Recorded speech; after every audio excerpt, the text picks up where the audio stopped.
Good evening, everyone. It is now 6 o'clock. This is Monday, August 8th, 2022. Board meeting of the Community Consolidated School District 59 Board of Education. Can we get a roll call, please? Ms. Espino is absent. Ms. Lang, present. Mr. Mencia? Here. Ms. Petrielli, absent. Mr. Reed? Present. Dr. Sager? Present. Ms. Schumacher? So I'd like to remind the board members to make sure your mic is on when you're speaking and speak loudly and into the mic so we can hear. Mardell, I heard from a few people that they weren't able to hear you last week. Yeah, so make sure you're speaking loud. Okay. All right. Item 3.0, Pledge of Allegiance.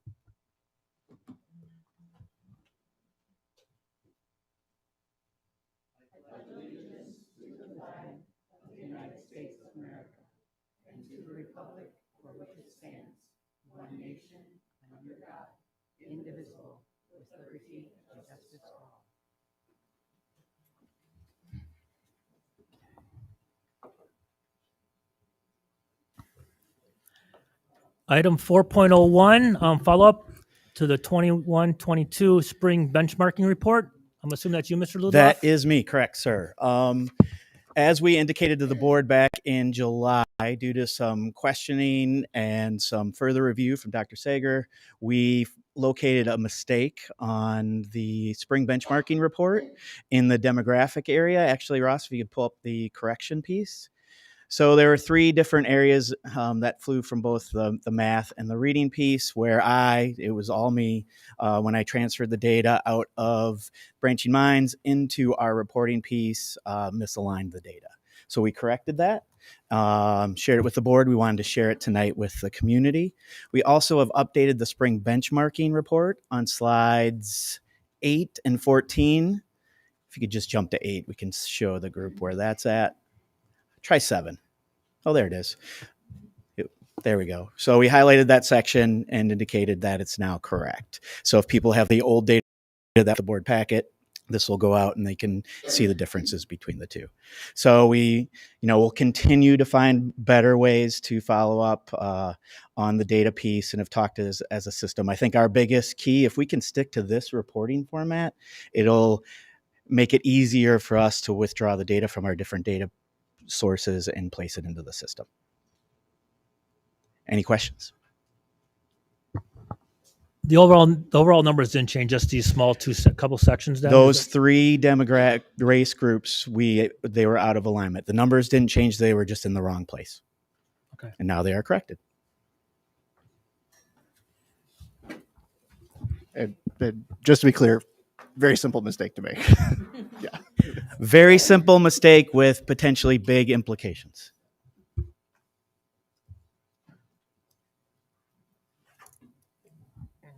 Okay.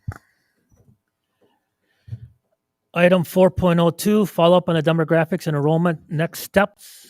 I'm assuming that's going to be you and everybody else? Yes, that will be me and the rest of our members of SLT who are going to chime in. So we really wanted to take this opportunity to follow up from our last week's, which was just 1 week ago that we were here tonight. So welcome back to Patty and to Courtney. We're happy to have you here for this discussion. But we wanted to dive a little bit deeper into what was shared last week. Again, last week we had the very first opportunity to really look at some potential solutions that might address some of the current inequities that we have been discussing for almost a year now. And so really looking at now the why behind the need to make some type of change, whatever that may be.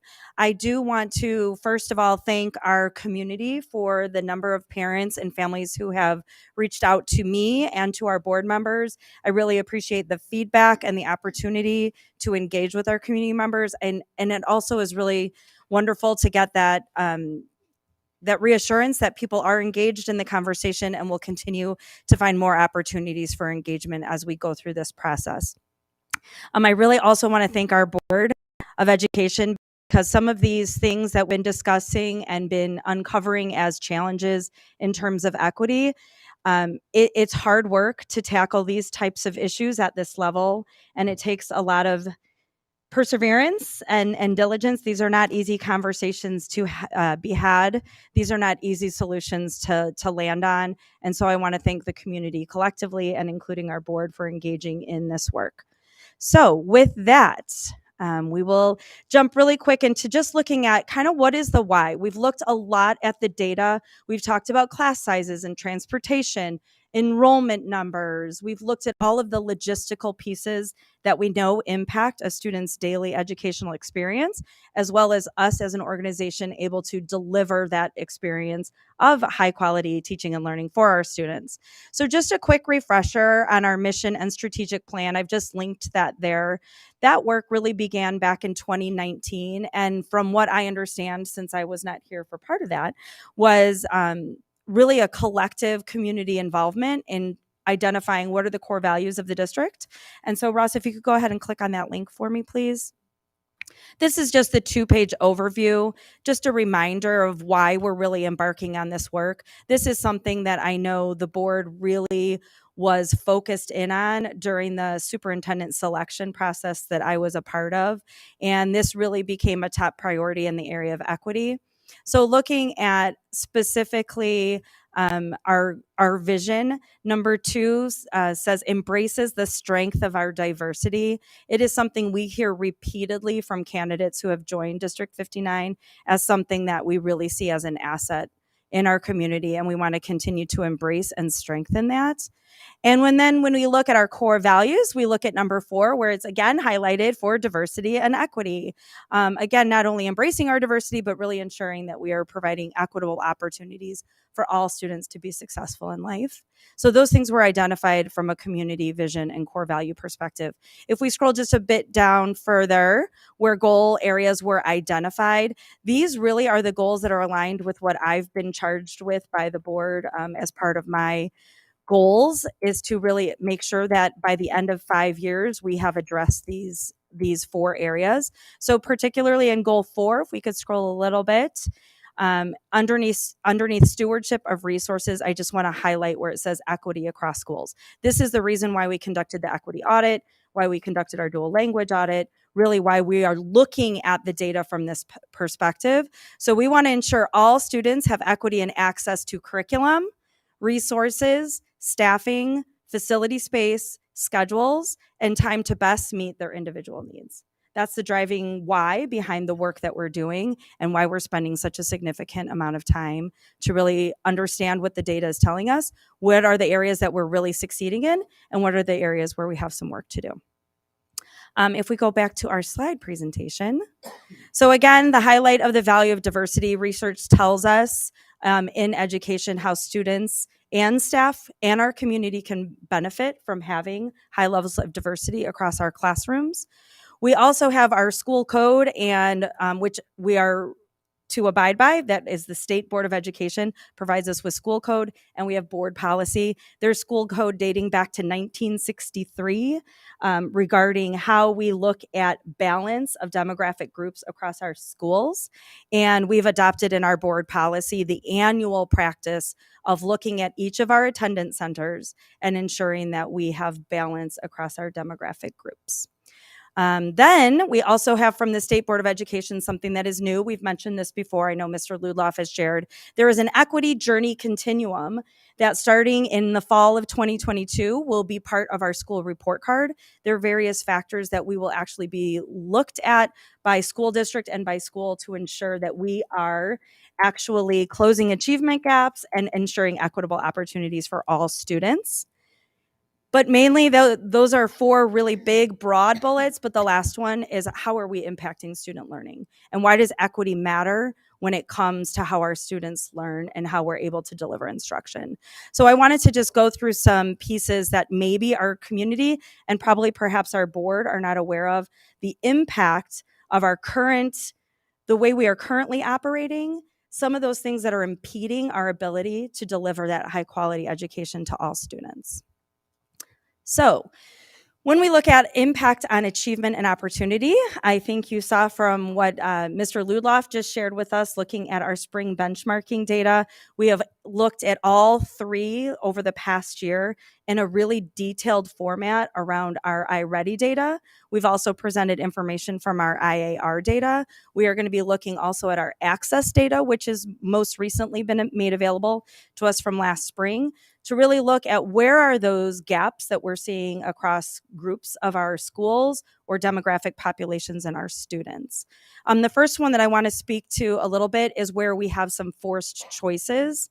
And what I mean by that is we have students who have identified needs, and because of the way we have positioned programs in District 59 over the years, we are actually forcing some choices for parents to make on behalf of their students. So for example, one of our clearest pieces is where our dual language programs are housed and some of our special needs programs. So in order to participate and receive those services at that level, there really is not another choice as to where they attend. So that's what that means in terms of forced choices. I'm going to turn to Mr. Ludloff to just speak a little bit historically. He has an incredible historical perspective of this district, having been here his entire career and really been the master of some of our assessment data for quite some time. So Mr. Ludloff. The master. Thank Yes, you. the master. Thank you. You've earned the title. So yeah, just to add a little bit to the forced choices piece, as we look at, we've talked a lot about over the last 30 years the programming choices we've had to make things work, which have resulted in things like we have one dual language Polish program in the district. So if you're in that program and want to attend that program, you go to Claremont. We have 3 two-way dual programs at Juliet Low, at Salt Creek, and also at John Jay. Some of our schools only have ESL. Some of our schools have one-way and two-way. So that forced choice piece has been in place for a long time. I will say, as we've been working through these pieces, these aren't new discussions from my perspective. From at least the superintendent's leadership level, from dating back to 2013, 2015, 2017, we've had similar discussions, just recognizing that accumulation of choices and how those choices have impacted the entire district and different schools. On the achievement gap side, really the idea behind that piece is this is what the state looks at, this is what we look at, how do our groups compare? Whether that's race and ethnicity or programming, whether you qualify in that low income, non-low income, special ed, non-low income, non-special ed. What we see in our district, whether it's the state level or locally with our local, is 30, 40, even higher gaps between how groups of kids perform. The question with that, at least from our perspective or what we hear, is, well, that school's a better school, that school's a worse school. I'll be honest, I don't believe we have better teachers in one school over the other. Much of this is driven by demographics, especially when you look at state testing results. I've studied the PARC test over the years, which we haven't had much of the last few years, but that plays out in a very similar way. Certain groups perform really well, certain groups not so well. And I think, from my perspective, that historical piece, many of our decisions have kind of guided the performance of our schools based on those decisions. So if we choose, these are my words, my perspective, if we choose to say we're going to place a language Spanish program at this school and not at this school, if they're learning a new language, it's likely they're not going to do great on a state test. We're, in a sense, deciding one school's likely going to do better than others. And that's what's happened. That's what's happened in the district. So that achievement gap piece really has been a focus of the district. And as we dig into that, we're starting to really highlight how big is that gap? And then how big is that gap by school across those different pieces? So we spent a lot of time on that piece. It's been helpful to have these pieces like the equity journey continuum, where the state really is saying, okay, how do your kids do learning across the district? And gives us things we have to pay attention to and pulls from data, and then we'll produce that for all of our communities to see from a district level. So that's driving much of what we're looking at, but it's also, as I've said, we've made lots of decisions over time that have accumulated. And it's the time is to look at things. And as Dr. Bresnahan said, we started in 2019. We had a whole community go through a strategic planning process that really drove some of that work. The board at that time, the superintendent at that time, were really pushing for that piece.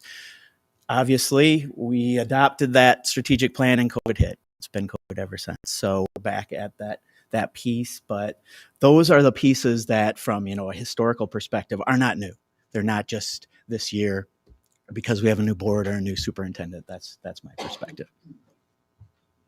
Thanks, Tom. So leading into that really comes then our opportunity gaps. So we have shared previously our data when it comes to like our per pupil spending. We have about a $6,000 range from school to school, and the per pupil expenditures ranging from on the low side of just under 14 all the way up to almost 19, correct? Correct me, give me numbers, Ron. And it's anywhere from a little bit over 11,000 up to 19,000, despite the fact that every person in the community pays the same tax rate to the district. Yes. So we are really trying to achieve some equity across that, and that school-based expenditure reporting was required by the state probably about 5-6 years ago, maybe starting. So really looking at that on an annual basis is something that we need to be looking at in order to hold ourselves accountable to that opportunity, equitable opportunity across our schools related to resources and resource allocations. When you think about that, what impacts that significantly is a number of students that are served within a school down to the class size. Larger class size per the ratio of students to teacher has a significant impact on our per pupil expenditures. Okay, next slide, please. So impact on teaching and resources. These are the things that we and our team and our building leadership and our teachers, we feel this every day. And when we are at this stage in the school year where we're really looking at finalizing our classes, which should all be set, and kids should be getting their schedules and know who their teachers are, what we have found is that we don't have that sustainability or that predictability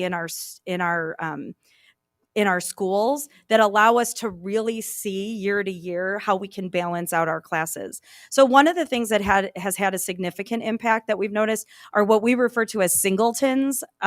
So for example, if you have a school that has one teacher per grade level who teaches a specific program, so it might be a dual language program that has one teacher at each grade level moving K through 5, or you might have one teacher who is the monolingual general education teacher K through 5, which means that track, if I'm student A and I'm following through, there's one teacher at each grade level that would potentially fit my academic needs. And that has some significant impact on how we're able to be flexible with pairing students with teachers, and even year to year, how we look at those sections per grade level and per program across each of our schools. We also look at our class size discrepancies, which we have shared before, and I'm going to turn this over to Ross to talk a little bit about those two things, the singletons and our class size discrepancies, and just some of the current realities that we're facing today for our 22-23 school year. Thank you. So some of these numbers, actually all of these numbers, reflect data from this afternoon. We know it's continuing to change as we get closer to the school year. But as of today, we have 35 elementary classrooms that are singletons across 5 different elementary schools. Byrd has 7 singleton classrooms. John Jay has 6. Juliet Low has 7. Rupley has 12. And Salt Creek has 3. And that is in both monolingual and in bilingual classrooms. 3 of those schools have singletons within those program areas in each grade level. So at John Jay, Juliet Low, and Rupley, there are cohorts of students that will stay together that entire experience without the opportunity of a different teacher at a grade level or different peers at that grade level for the majority of their day. In terms of class size ranges, as of this afternoon, our smallest elementary class has 7 students, and our largest elementary class has 26 students. And I'm going to paint an example with kindergarten as one grade level example. Right now, Salt Creek has a kindergarten class with 7 students in it. John Jay has a kindergarten class with 8 students in it. Frost has 2 kindergarten classrooms with 11 and 10 students. while Forest View has 2 kindergarten classrooms with 24 and 24. So the experience in that Forest View classroom of 24 is vastly different than the experience at Salt Creek with 7 and John Jay with 8. And we've discussed before, a class of 30 is very challenging instructionally.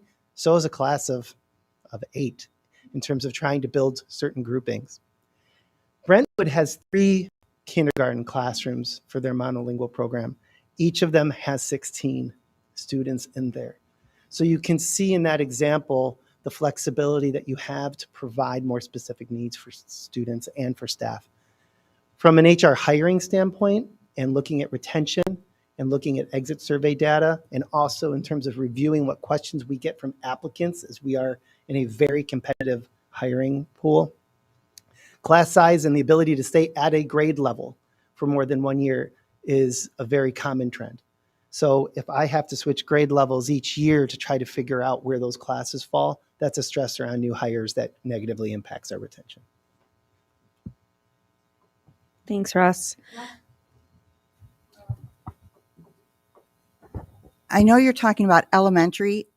What about junior high class sizes? Are we concerned with those as well? We're not seeing a fluctuation in our junior high class sizes, and because of the different periods and the size of those schools, we have more flexibility to make sure that those are balanced out.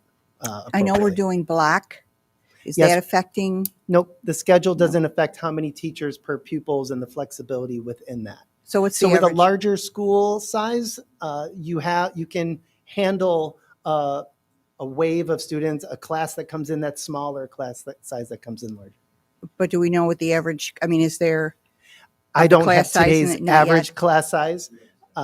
We have not dug into that as this was our higher priority. Okay, just Thank you. checking. Appreciate it. Do you want something like that for the Friday update then for yourself?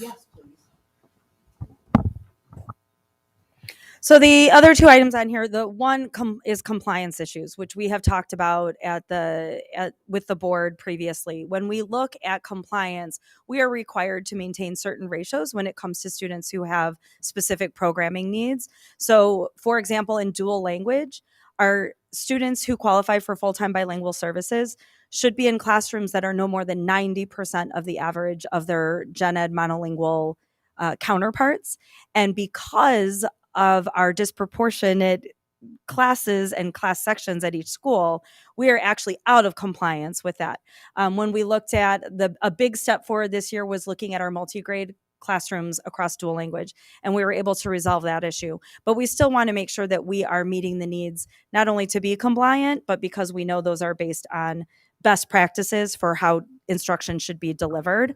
We also look across, we have compliance for our students with special needs when they are in inclusive classroom settings, that we don't exceed a ratio of 70 to 30 within a classroom. So again, when you have singletons, it's harder to manage. We're able to achieve compliance through other avenues, but sometimes we have to make decisions because we don't have that flexibility across grade levels and within a single school to ensure that we are always meeting those needs. So something that we are definitely keeping an eye on and working towards. And then, as we had already mentioned, our per pupil spending, that has a direct impact on our allocation of resources, as well as teachers and where they are placed and the fluctuation of teachers moving between buildings. We fully understand that those staffing patterns, when they are not consistent, that creates an impact on the learning environment for our students and for each other as colleagues. We have a significant number of teachers, and I think we even received this feedback from the community. Teachers are getting shuffled.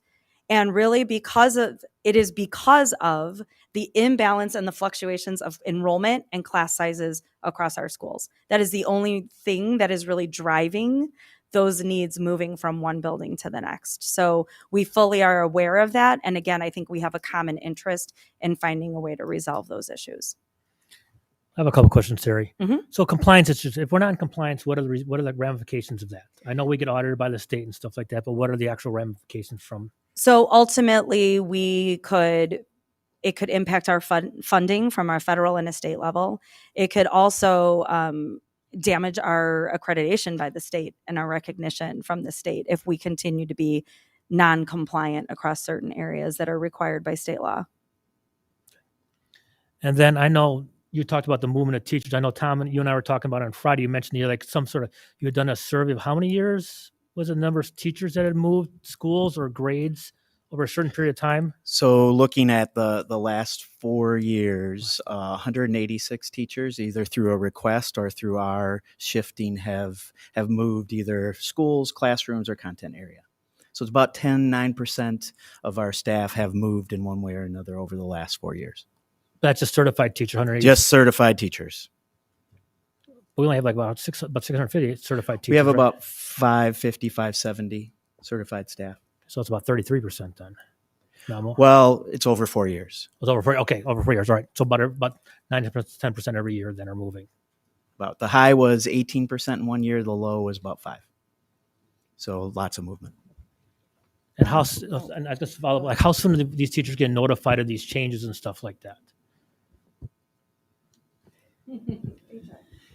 Our goal and our contractual commitment is to notify staff by the end of the school year so that we can plan forward. And most recently, the transfer requests have been to larger elementary buildings where there's stability at grade level. So they know that they can stay at that grade level, dive deep into that curriculum, and build those relationships with their teammates for collaboration purposes. I have a question because I was looking at human resource, and I know assistants are a tough job to fill. And I noticed that we've had some movement with that. Are we able to get the assistance that we need to support the programs that need them at the different schools, or are we having a tough time with that?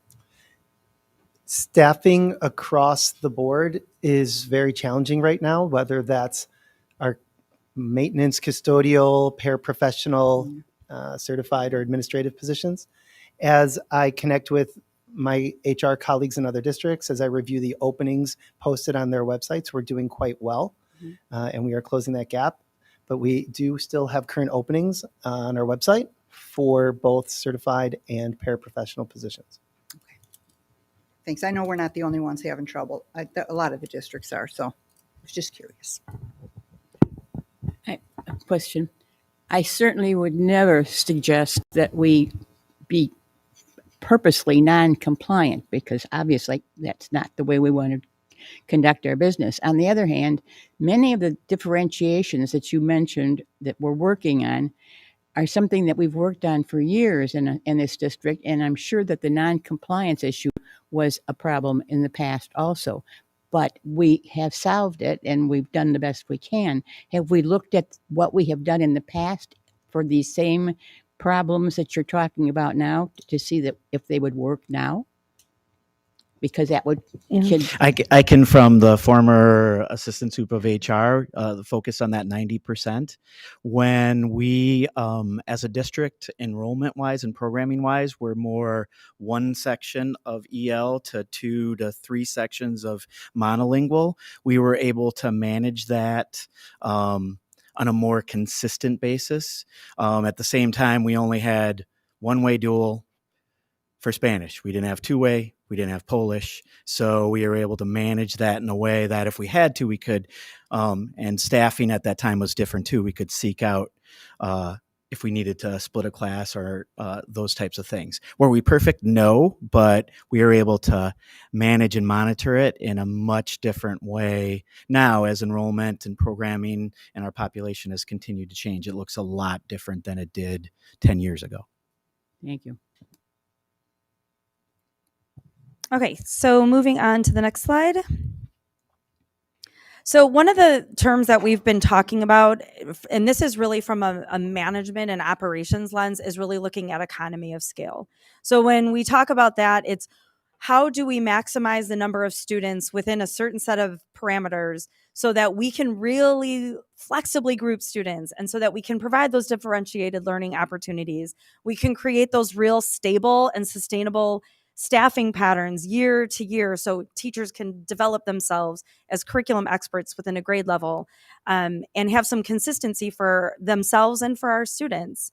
And then also ensuring that we have balance around diversity and inclusion opportunities in our classrooms.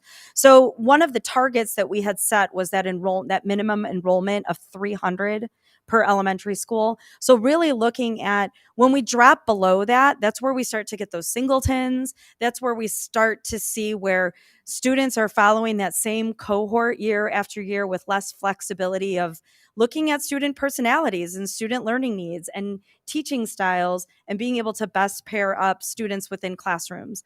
I had a request this summer for a parent who was in a school with a single track and had an incident with another student, and because they did not want those students to be together, asked for a transfer and open enrollment to another school. So again, not being able to offer other opportunities for them within that school has an impact. And these are just stories that we hear on a regular basis, year to year to year, and it doesn't impact everybody, but it's impacting many. So when we talk about that economy of scale, there's the end point as well when we talk about Grove.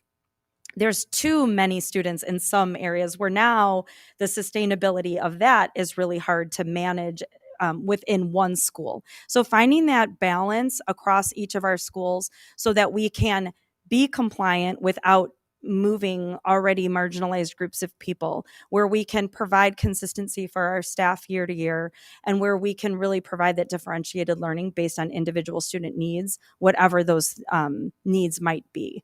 And that runs across, we're not just talking whether or not you're in a specific program, but even when we look at our MTSS, our multi-tiered systems of support, and we tier our students, we have one school that has 5 students who are in tier 2 and need intervention. We have another school right nearby that has 65 students. And so even being able to try to address those needs from a logistical perspective, it just adds a lot of burden onto the system. And I feel like these are the things that we can do better. And when we do better for some, it helps to raise all. And I think that's the basis for what we're really trying to work with. So the last piece that I wanted to leave with in terms of kind of identifying our why, if we go to the next slide, is looking at what do we hope might be some new opportunities and benefits by making a change. I don't know what that change is. I know that there are some community members who feel that either I or perhaps you all as board members have already made a decision. And I'm not here to convince anybody otherwise, but I'm truly trying to find a way to better manage this district so that we can have these opportunities and benefits. Number one, let's at least set our minimum bar to be compliant, but I know we can go above and beyond that.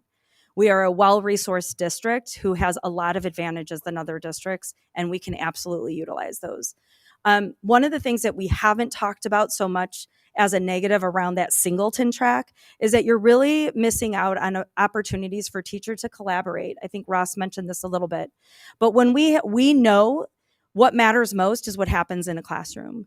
And teachers, based on research, when they are able to plan collaboratively and work together in a professional learning community, they are better enabled to provide the type of teaching and learning that meets the needs of more students. So we really want to maximize that opportunity for teachers to be able to collaborate and feel some stability in their roles.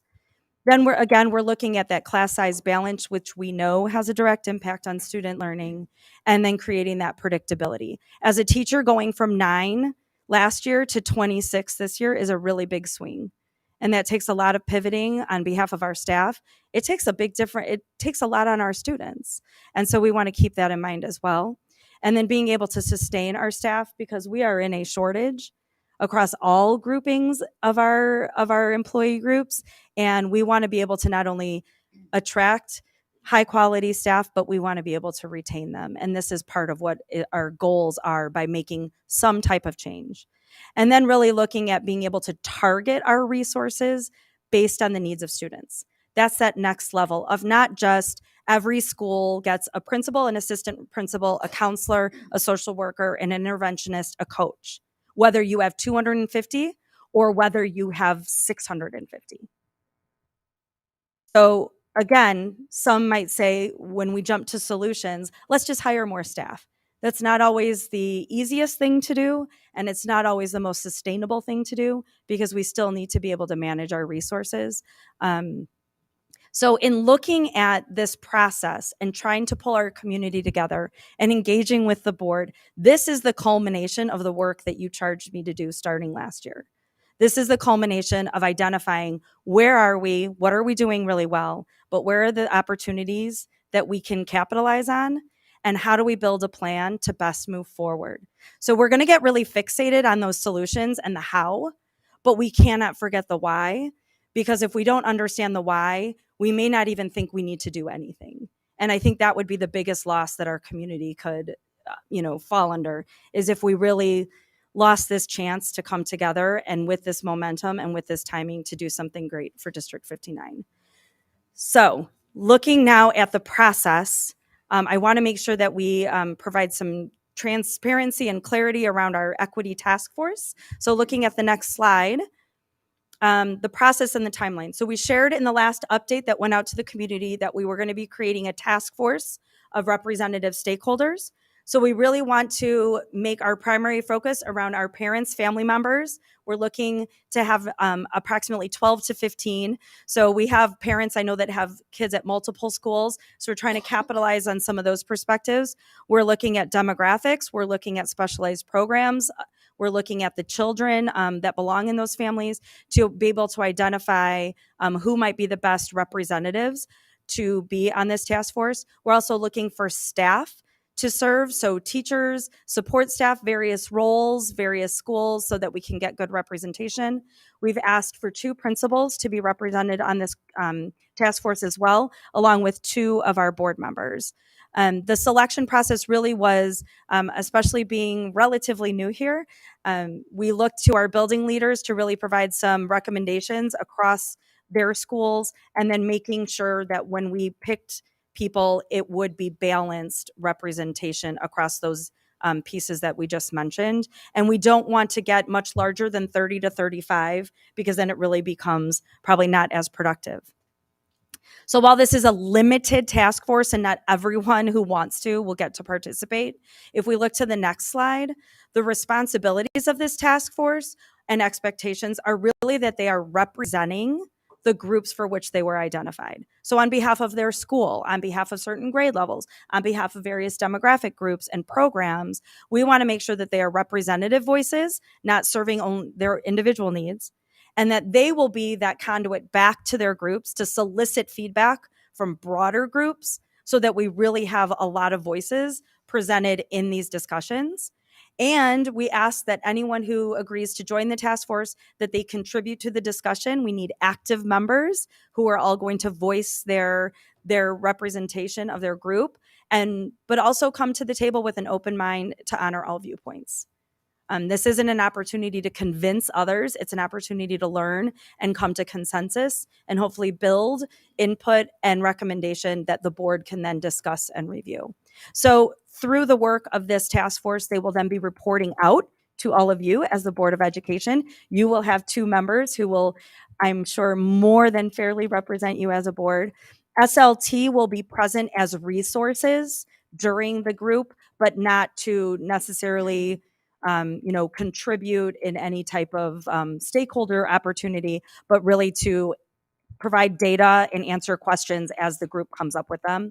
And this will be co-facilitated by our consultant, Matthew Cropper, who has the data and can run numbers, but also through us and myself, because we understand the day-to-day operations of the group, which is really important that we have that context and balance. So the dates that we have landed on, this is going to be somewhat of a tight timeline.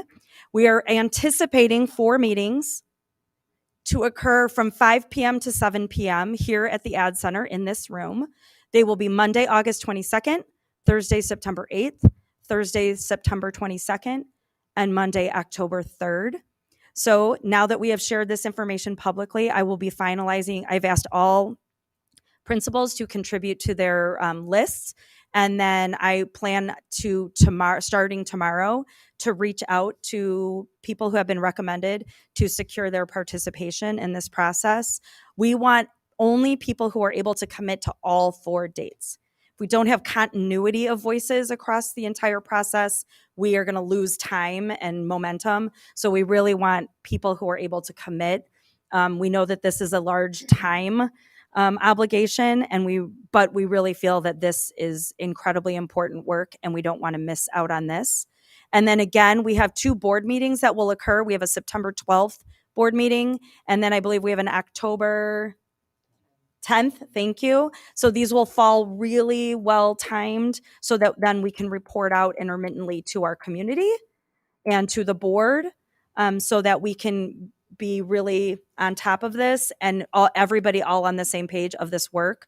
There will also be opportunities for outreach to the broader groups through surveys and other inputs that will all be used. We had our family voice survey that already went out. That data will be shared with the task force. We will have some research for the task force to study and review so that they can better understand what are the implications of these options and really be a sounding board that can come back. I think Matt Crapper said at the last presentation, these are incredibly emotional reactions when we talk about moving students. We do not take that lightly. We have been moving students in this district year after year after year, and it is not something we should ever take lightly. So that emotional response to you and your children, please, again, I've said this at the last meeting, and with all sincerity, I completely empathize. Being a parent of 4 kids in 3 different schools, I understand.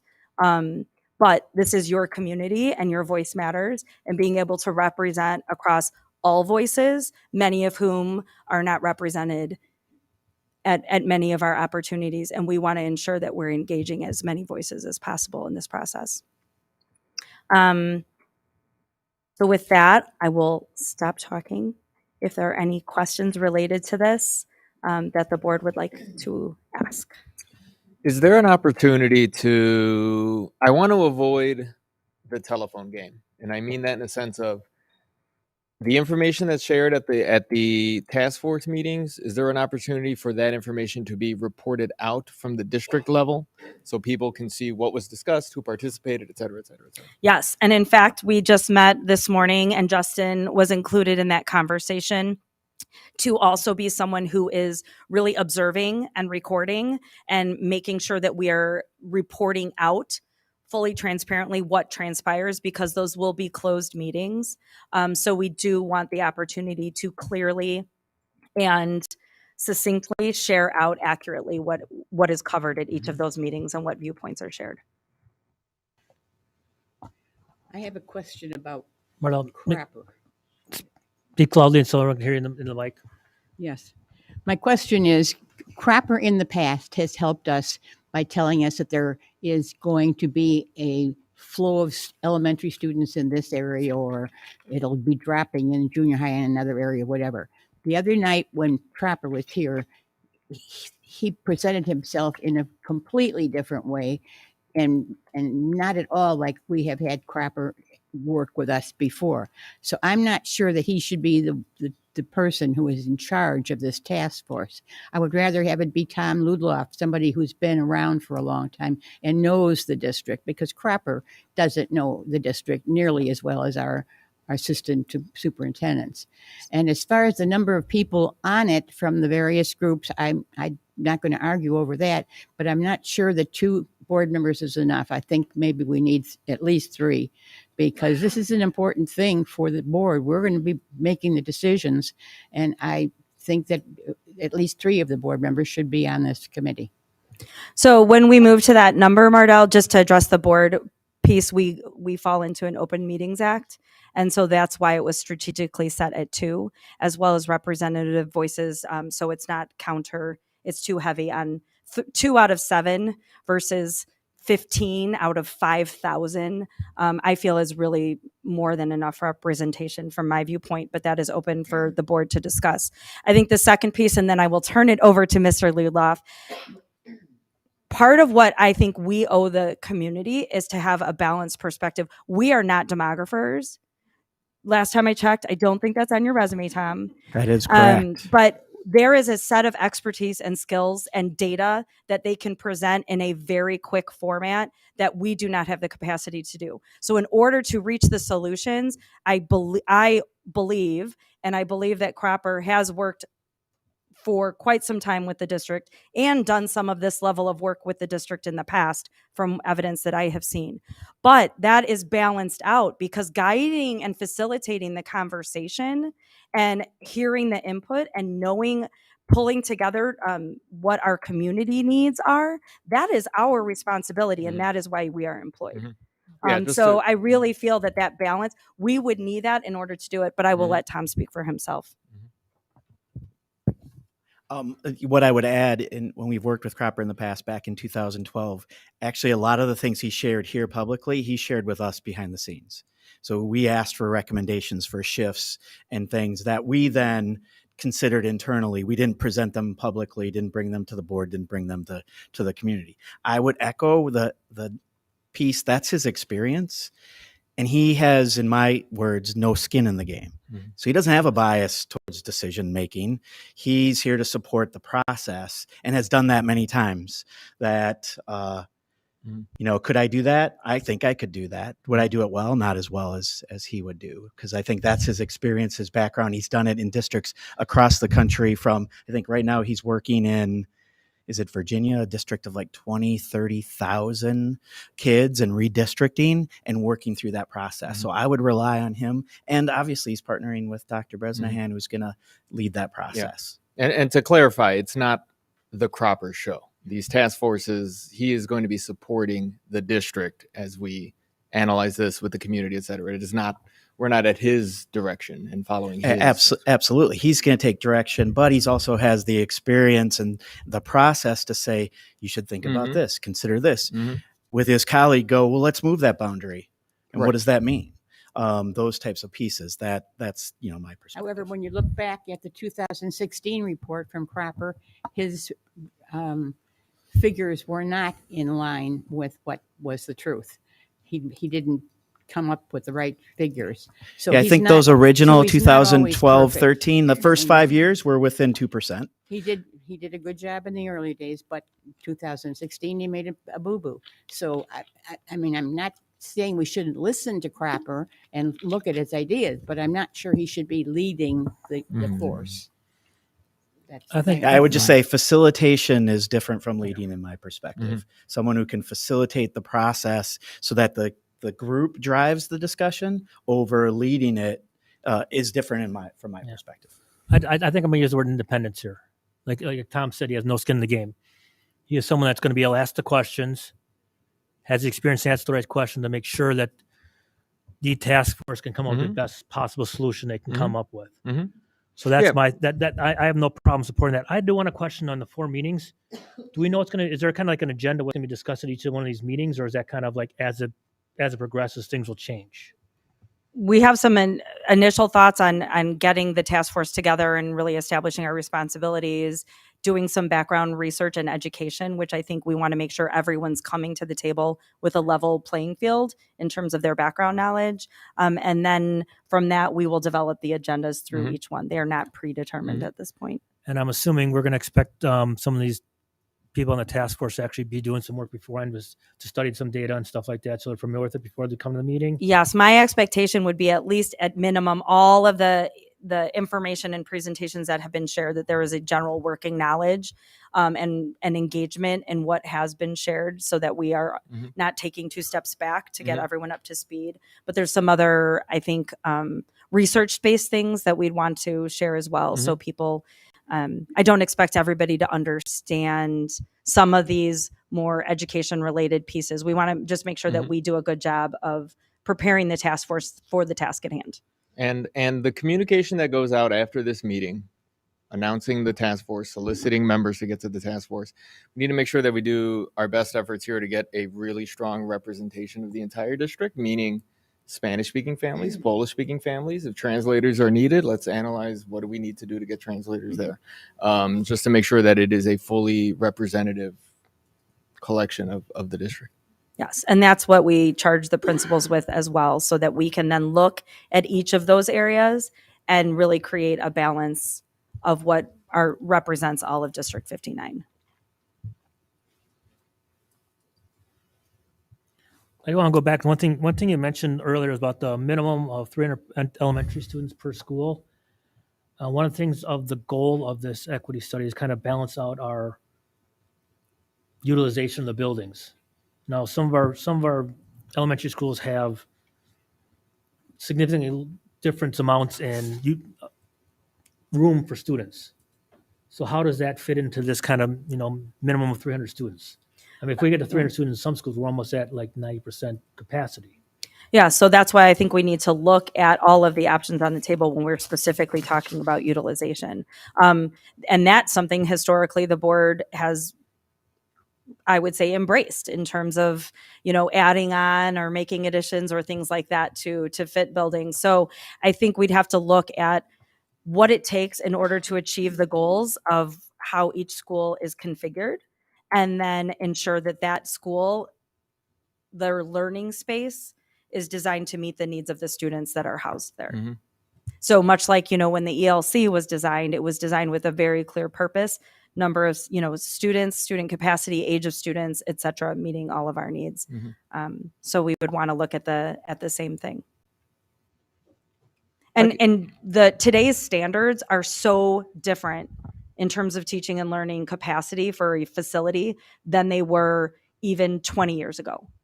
If you asked an architect 20 years ago to build a classroom, it probably would have been, maybe 500 to 600 square feet per classroom. If you look today, you're looking at 750 to 900 square feet for a classroom based on how teaching and learning looks different.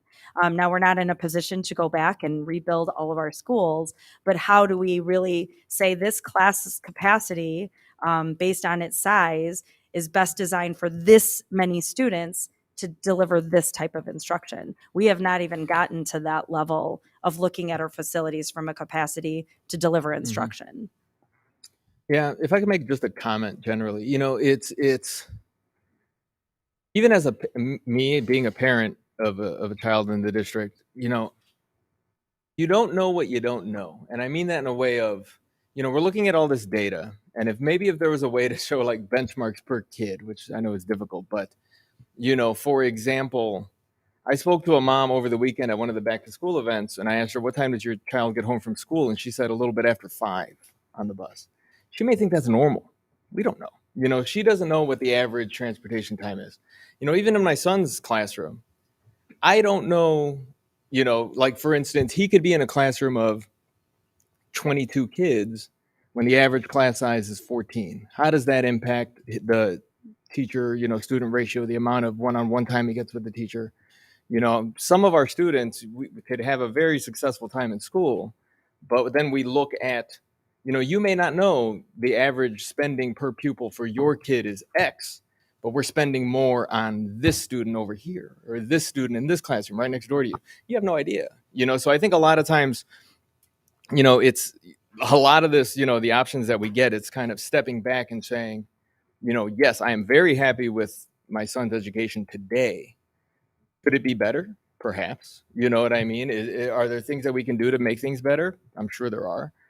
So it's not rushing into anything, but analyzing all these things one by one and seeing, what exactly could be done to impact, the education of these kids the best way that we can. Robert, and I think to your point, a helpful piece for the public, for the task force, and for the board is to educate ourselves on what are the best practices that the experts in education recommend. So I feel like the more we can have rubrics to work off of, okay, like optimal spending per pupil would be here, optimal class size for this age group is here, like it's helpful guideposts so that, like you said, we're not operating in a vacuum of, I don't know what this number means. Because I try to step away from it. And if I was new to the district and I was going to enroll my son here, and they said, well, here is his experience, it would be this, but comparing it to other schools in the district, he'd be in a far worse situation. Because there are students today that are like that in our district. So had I known that information from the get-go, would I have enrolled? So it's it's kind of stepping aside and just looking at it bigger picture wise of yes, your family's important, you know, your children's educational experiences, that's number one. But looking at it from the bigger picture of what can we do as a district to make it better if we can. I just going along with you, I agree. I mean, things are not the same as they were when my children were in school or when I was in school and so forth. On the other hand, I look at this branching benchmark stuff, and if there's students who are 3 or more grades below grade level, 20%, 11%, 12%, etc. To me, the major problem is not equity, but the major problem is all of those who are below grade level. If we've got people three grades below or 2 grades below or 1 grade below, then we're doing something wrong because we're not catching everybody. And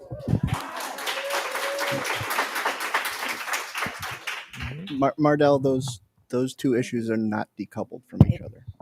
pardon me? The two issues you just mentioned are not decoupled from one another. Equity and test scores do connect to one another. Well, equity, as far as I'm concerned, isn't as important as making sure that each of our students is up to level where he belongs. Absolutely. And when you look at which of our students are underserved, there are very obvious gaps. And the goal of this task force is to fix those gaps. Well, exactly. And so that's what I'm saying. But that's what we should be fixing, not making it sure that everything is equitable. Oh, no, and I'm not saying that I have a particular solution. I am saying the two are related issues, and you can't ignore one and just focus on the other and hope that things get better. You need to try to fix both. Mm-hmm. But saying that it bothers me that so many of our students are below grade level, what's wrong with that? What am I not looking at? What are you complaining about that I'm not looking at? But Mardell, a lot of that had to do with not having a curriculum. We're still in a place where Right. we're trying to fix something that was broken, and it's like it was broken in a huge way. It wasn't just something that, oh, the kid is below grade level because they missed a homework assignment. That's not it. We didn't have curriculum for the longest time, and now we're trying to fix it. And sadly, parents and their kids are being, it is a sort of experiment. I'm not supposed to be talking, but it is sort of an experiment that's not supposed to be that way.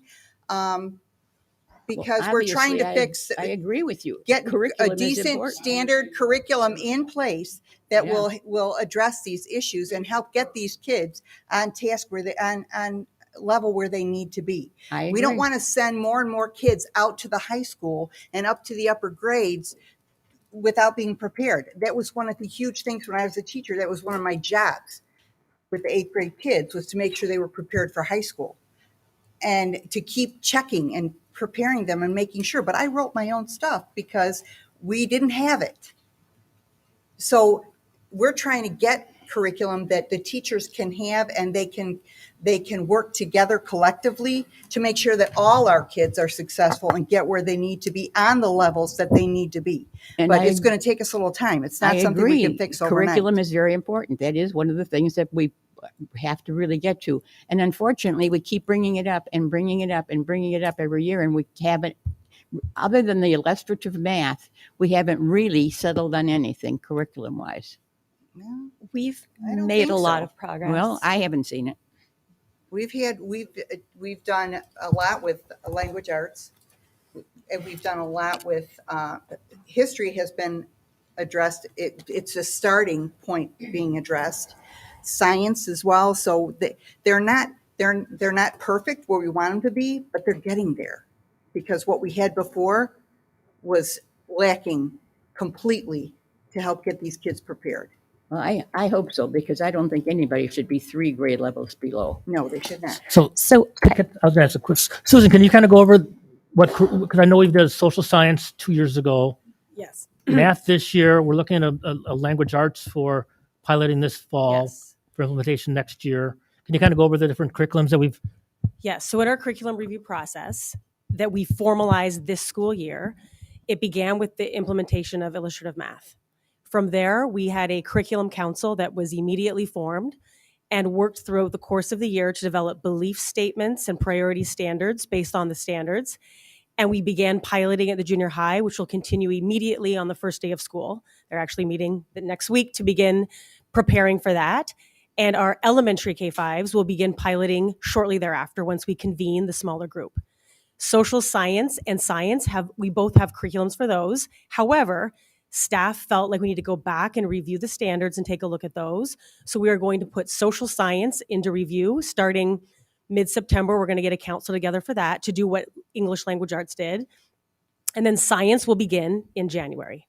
Looking at the standards, having staff involved so that we can then determine, do we need a new curriculum, or is STEM Scopes working? Is Inquiry Journeys working, Inquiry Ed? If not, we're going to work through that process and allow staff voice in making recommendations. Do we have input coming from parents about how they feel about those programs as well?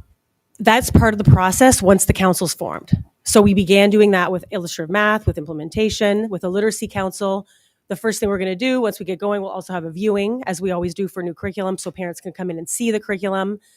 We had that process in place for the junior high pilot in the fall, and we always continue to gather student and parent input in that process. And I think the other piece probably worth mentioning, because it directly relates to the students who are grade levels behind, is the Avid piece. Yes. And so at our junior high, we also adopted a partnership with Avid. So that process is working this year so that all three junior highs are working collaboratively together. It's part of our WIN structure.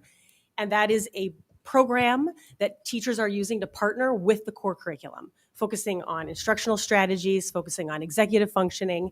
So it's exciting because all three of our junior highs have staff trained now. And actually they're meeting also next week to begin getting ready to set their goals for their buildings. So I'm sorry, we kind of just went back to curriculum. Let's kind of come back now to the equity journey. Any other additional questions?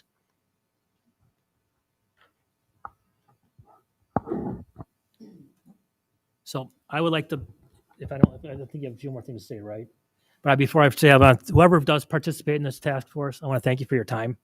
I think it's going to be a big commitment. I hope it's going to get the results that we need to help move this district along. So with that, I'll turn it back over to Dr. Bresnahan. Sure. Ross, if we could just flip back real quick, because I think this is an important point around what Dr. Sager said, and to speak to Mardell, your concern. Our work on curriculum, it started happening day one when Susan and I came on board, that we knew immediately that there were two things the board focused in on when they were hiring a new superintendent: curriculum and equity. Those two things really go hand in hand, because I can have the best curriculum and all the best professional learning and everything that I need as a teacher to teach. And if I'm sitting in a classroom with 32 kids, and then the next year I'm at 9, and the next year I'm, at this and that consistency. So if we do both, we are going to accelerate our opportunities. So removing some of these barriers that we talked about tonight, it's not about everybody getting the same dollar amount and how we spend on kids. I'm not talking about equal. We're talking about looking at portions of our community that we are underserving and can do better. That is at the heart of what this is. And we can do better for all. We have the resources and the capacity to do all of it for all kids and not take away. But foundationally, we have some structures that are in place that we have to take a really hard look at, because we're perpetuating some barriers that are making curriculum work cannot do it alone. It just cannot. And so how do we put those things together so that we can accelerate achievement and the momentum in this district to reach its full capacity? And that's what I have the utmost faith in, that we as a community can come together and do that. But that means we have to do some things different. And that's hard. Change is hard, and we get it. And this is not an experiment. Curriculum is not an experience. Moving children from one place to another, it is not an experiment. They are invested in us, and we have to make decisions that are really hard. When you move from one community to another, those are big decisions that you make for your family, and you don't make them lightly. And this board, I know you will take those decisions equally to heart, because it's 6,000 kids who are depending on us. But it's 6,000. It's not 1 or 50 or 100 or this school or that school. It's all. And I think when we say all, we have to mean all. So if one child, one group of children is not living to their maximum, then that's on me. And I have to come to the table and tell you that. And that's what this process has really been about at the heart of it. So I hope that we're calling this a journey because that's what it is. And our hope is that we keep moving one step forward every time we make a decision. And it's in the right long-term best interest as opposed to a short-sighted Band-Aid that we're continually having to put over and over and over again. So those ties together, we cannot talk about one without talking about the other because they have a direct impact. Class size, continuity of instruction, stability of our staffing, those things matter just as much as the curriculum. So I have to talk about both, and I hope the board will bear with me in us doing so because I believe we can do both. Thank you.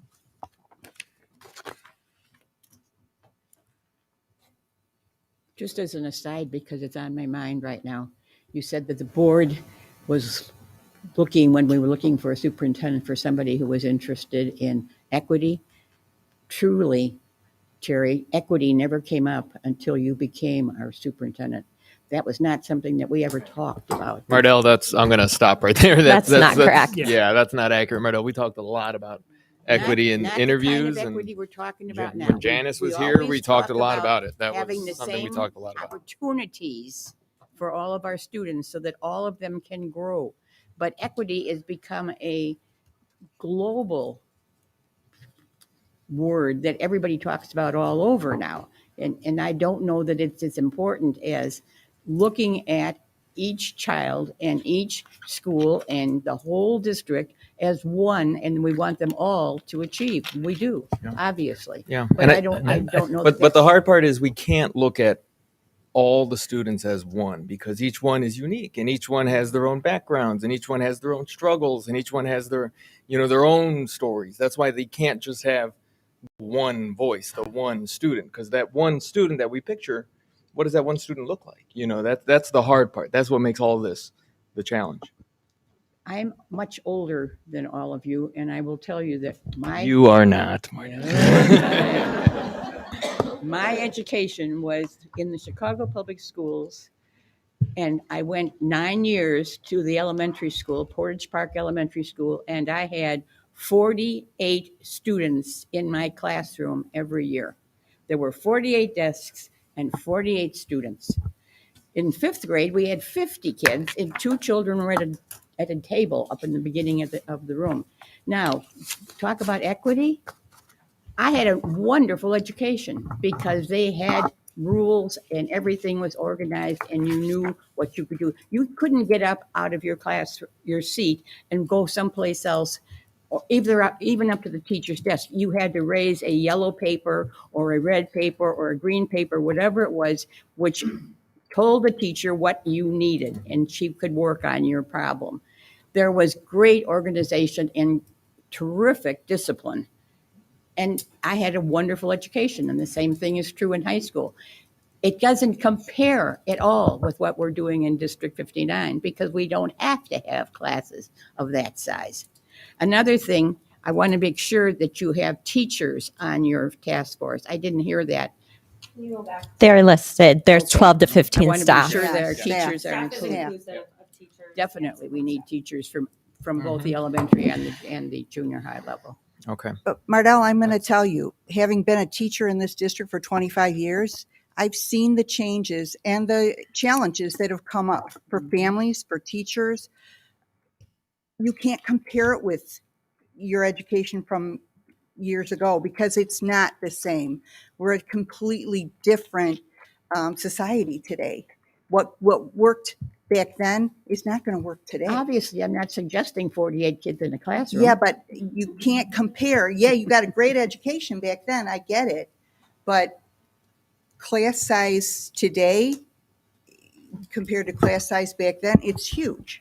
I mean, I think that the take point is we all agree we want to give the kids a great education. yes. And it's how do we get to that great education for all Exactly. kids? As Right. Mr. Mencia pointed out, is like, we can't look at all kids as being the exact same. Each kid is unique. Each student is unique. So we need to look at that, but we need to provide the best education to all students. Yes. And that's what we're being tasked with at this point right now. Absolutely, I agree with that. So, you brought up the curriculum. We are working on the curriculum. Absolutely, I agree know, with that. And we've identified some what you thought might have been equity, we thought it maybe differently as equity. Maybe we didn't define equity during the student superintendent search.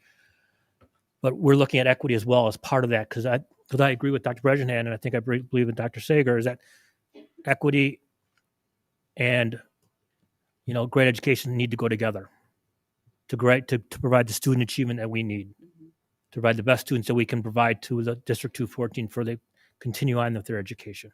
And that's what we're being tasked with. Mm-hmm.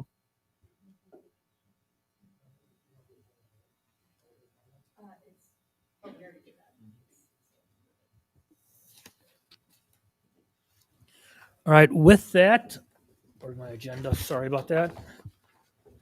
We're on item 5.0, consent comments and suggestions from the public. We do have a sign-up sheet here, so we'll take those people first. If you want to speak after that, just please come up. We ask for your name and where you live. But before we begin that comment section, I'm going to read. I have a small statement to read.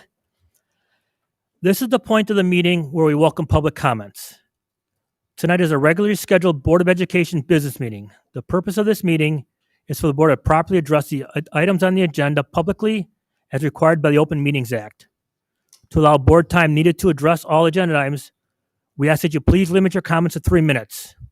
A board member will serve as timekeeper and will give the speaker notice when there are 30 seconds remaining to allow the speaker time to complete or summarize their thoughts. Sorry about that. That'd be 30 seconds warning.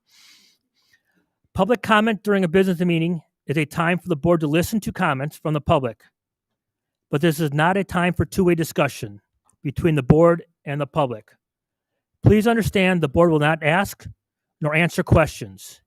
If you have questions or wish to have a response to any item, please submit your comments in writing and the superintendent will follow up with a response. We also want to remind those in attendance that this meeting is being video live streamed. The video of this meeting will also be archived and available for viewing after the meeting has adjourned. For those of you sharing a public comment, please be mindful that you're being broadcast live and your comment will be included in the video archive. Due to the need to conduct the full meeting in a timely manner, the board will allow for a maximum of 60 minutes for public comments. With it is, let me get the exact 7:12. So I will like to invite up Joan Burke.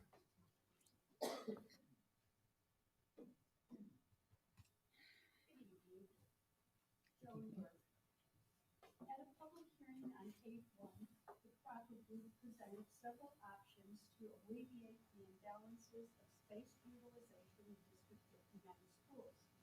Boundary changes, pairing schools, and instituting grade level centers. Oh, okay.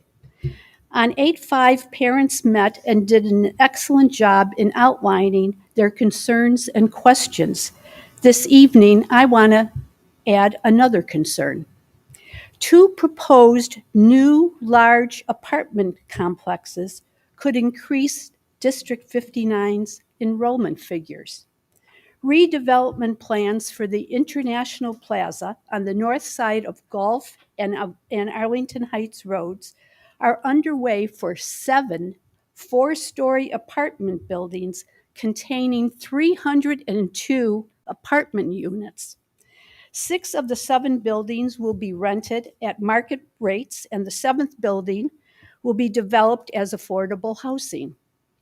The apartment complex will have an in-ground pool, which will make it very desirable to live there. Construction is planned to begin within the next year, with occupancy slated for October 2024. Elk Grove Village recently purchased the Strip Shopping Center located on the southeast corner of Arlington Heights and Higgins Roads, where Elk Grove Bowling Alley was. The property will be redeveloped into new retail space and high-end residential apartments. The anticipation completion date for this project is by the end of 2024. It is important to take time to analyze all the concerns and questions of the impact of these options. Proceeding on these options at this time is short-sighted, considering these large apartment complexes will add students to District 59 roles. Prior to the pandemic, the ISBE offered an annual Illinois report card of student and school performance. If the district took more stock in these reports, possibly they would have seen that learning experiences, no textbooks, 30 seconds. and no homework were not cutting it. The district should be asking themselves if enrollment has dropped due to a lack of a rigorous and comprehensive curriculum and the low District 59 performance scores to other surrounding school districts. The district's first priority should be providing a good curriculum to improve student outcomes. Thank you.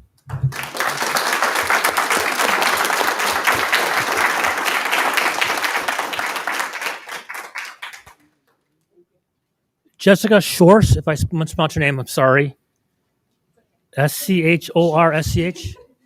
Did I pronounce that right? It's Schorsch, Jessica Schorsch. Yeah, Okay. that's okay. Hello. Hello. Are you going to tell me when I can start or just? We will start when you start. Okay. I'd like to start out by asking why there was only one option presented for refiguring the borders last week, yet multiple very detailed options for merging the schools. I understand that changing borders is something that's been done before, and your concern is that it may not be working. However, maybe it hasn't ever been done correctly. I think it's only fair to present another option for moving some pockets of student population versus every single child from every single school. In regard to the community voice and involvement in this process, I find that the email communications are extremely vague in their nature. The subject line equity journey is one that, if I'm being candid, most working or busy parents are going to skim over and delete. The words are catchphrases and not the brass tacks, down-to-earth language that most of our community would be inclined to respond to. And I'm sure that any future survey would yield much better participation if you title it Potential School Closing or Merger. Mr. Reed mentioned something last week that stuck with me. What is decided upon now should be sustainable and not something that has to change again in a few years. Doing away with a K-5 neighborhood school doesn't sound like a good choice during an already tumultuous time period caused by COVID. This decision should be a gradual one that is pushed out at least a couple more years until the kids directly affected by this pandemic are further into their schooling. COVID has caused many patterns to change. Mortgage rates have skyrocketed. People are out of work.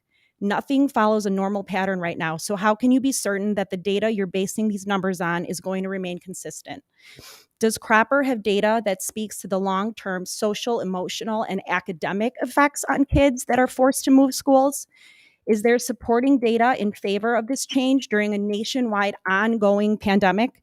What you're proposing potentially sets up a first grader to attend their home school this year, move to a new school for second grade, and then go back to their home school again for 3 years.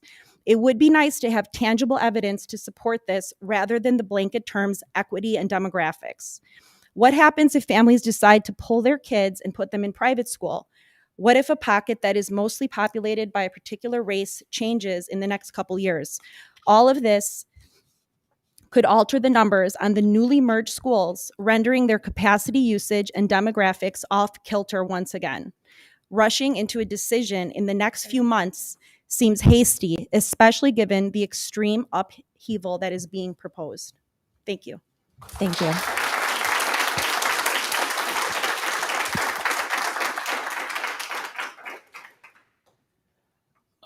Debbie Diate.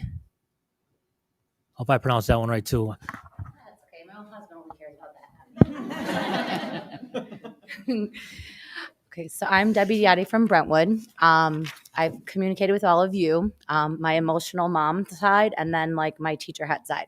So in looking at this moving forward for the task force, I want to focus on, and thank you so much for, the 8 little slides that break down to like the percentages and things like that. And I really appreciate the education that you're getting as far as like hearsay and everything else. Like this has really educated a lot of people coming forward with that. So that's a good thing for that. One thing I do want to pinpoint on from that too is we've had a lot of inconsistency, and maybe let's not focus on why enrollment's down. We already know. I mean, in several meetings, you've took ownership of that. You guys changed that. Like she can't fix things in a year. I understand that. And not building utilization because there are people moving in and everything else. Let's focus on student outcomes. With that being said, Salt Creek cannot close down. No one had a lot to do during COVID, so there's going to be a lot of baby booming. So we're going to need more elementary schools. So we can't close a middle school down. So just thinking about that for the task force and the board and moving forward with that. Another point is like class size. I really like that class size. However, I would like the board even, to consider even the 3 through 5, make that a little lower because we've had the curriculum like difficulties. We've had COVID. All the kids are behind. It's not just a certain gap. It's all of them. My kids including, and they have a teacher as a mom.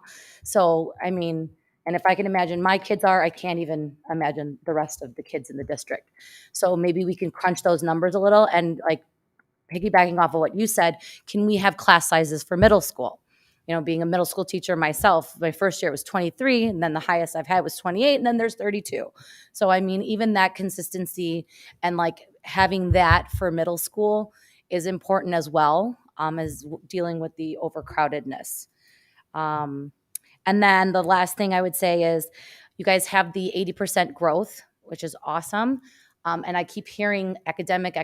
Maybe if we can put an academic goal on there too. 30 so then seconds. we can focus that on that. That'll be really good. So then everyone can kind of move forward in the direction for all of the kids to move up and out. And that's all I have today. Thank you for everything. Thank you.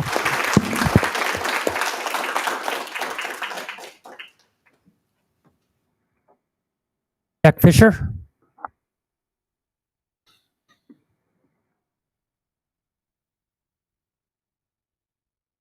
Hello, my name's Jack Fisher. I have two kids at Ridge, and I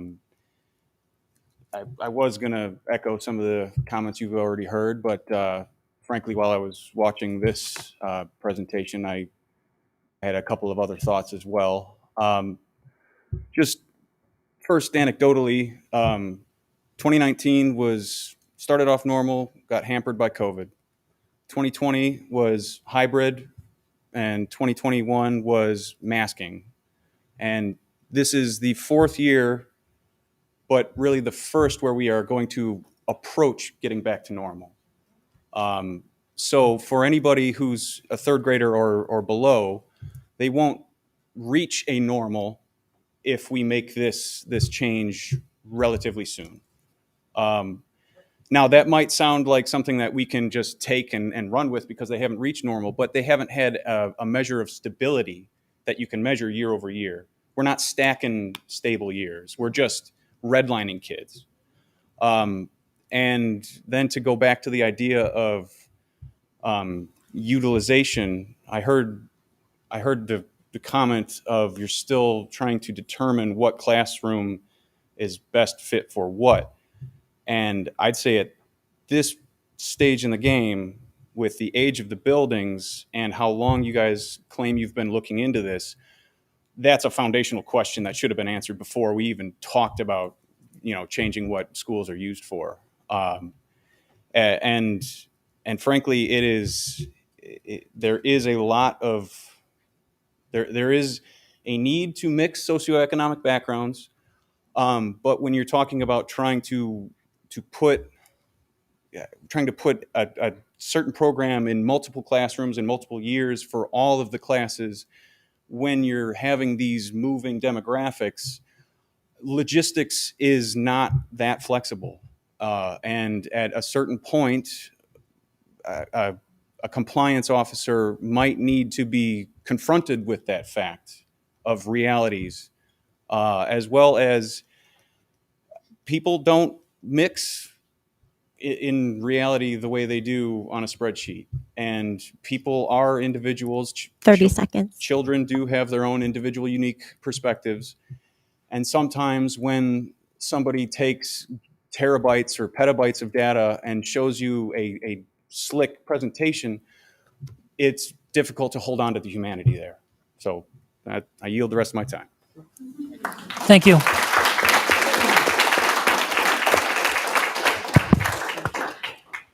Gabby Mazon.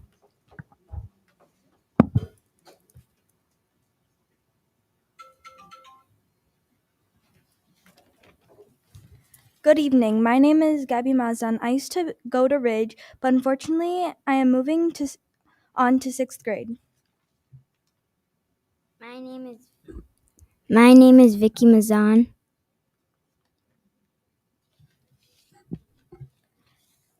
And we believe that we should not close Ridge down because Ridge is the only school that has year-round school calendar in District 59, and Ridge is year-round school calendar and community is like one big family.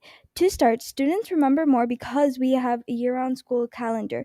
To prove that 80% students from Ridge have gone a level higher or stayed on the same level when they took the diagnostic, which means no reteaching and more time for learning new things. In addition, our Ridge community is like a family, which also is why we leave it kindergarten through 5th grade. Ridge younger students look up to 5th graders. Having kindergarten through 5th grade together also means 4th and 5th graders have a chance to participate in safety patrol. But on the other side, if we close Ridge down, parents might have some sibling problems, we might lose some teachers, and kindergarten through 2nd grade will have to go transition to a new school twice. As I mentioned earlier, if parents have younger students in multiple schools, it can create pickup and drop-off conflict. If there are school activities involved, can create additional coordination challenges.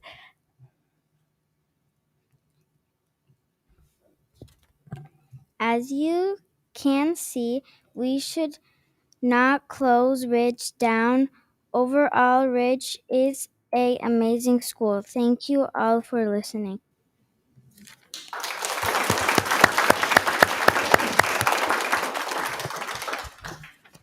I wasn't expecting to say anything. My name is Joanna Mazan. I'm actually a mom of Ridge students. But there's few things that were brought up today that are concerning. We started off today with a mission, value, goals, and we did focus on diversity. There's other mission and goals, and I hope that with the equity and diversity, we're not going to do it at the cost of other things. For me, I see the impact that COVID has made on our kids. I cannot tell you how much funds, additional funds, I had to spend in order to bring the grades and to bring my kids both literacy and math skills to where they're supposed to be.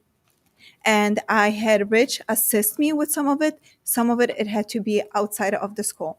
And I really, really hope that we put higher emphasis on the impact that COVID has made to our students in order to prepare them educationally. The other thing is, I'm extremely concerned seeing both the emotional impact that COVID has made and yet again introducing another change that our kids would have to go through. I see a 5th grader transitioning to middle school. Imagine 2nd grader transitioning to 3rd grade. And yet again, after 2 years, having that change again. It's a huge thing. The other thing is, as I'm hearing about some of the statistics, some of the demographics, and I understand that switching and making some changes, it can put another Band-Aid on a problem that we have. But it seems like we need some flexibility. As some of the parents have noted, there's other things that will year over year continue to impact us.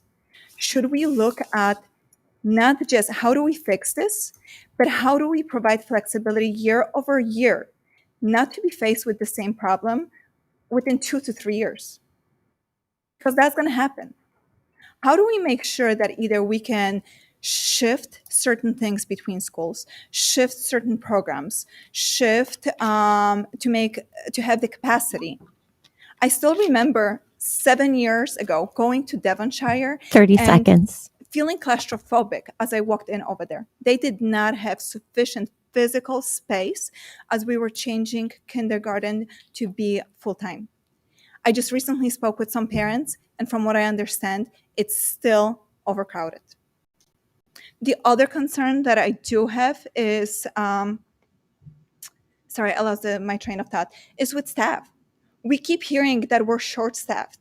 Just imagine every single change. It doesn't Time. just impact students, but it also impacts teachers. I work in a recruiting world. Sorry to interrupt, but your 3 minutes are up. I need to call the next speaker so everyone has a chance to speak. You can Thank also share further written comments. Yes. Thank you. I will definitely do that. Great, thank you. Thank you.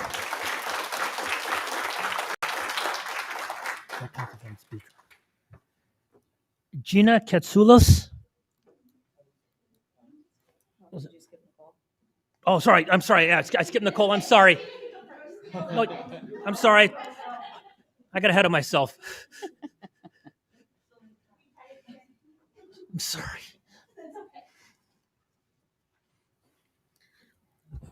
Hi, I'm Nicole Hain. I have kids at Salt Creek in the dual language program. And I don't normally get up here and speak. So here goes. I feel strongly that the illustrative math has been a success after the first year of implementation, and I'd like to thank the school board and administration for that innovation. I know that we have the illustrative math curriculum to thank for our students' growth because its adoption was a well-controlled experiment. Additionally, I recognize that the school board is trying to address a variety of extremely important policy issues, including school utilization, equity, curricular development, but with the students and teachers just getting used to a new curriculum and a sense of post-pandemic normalcy,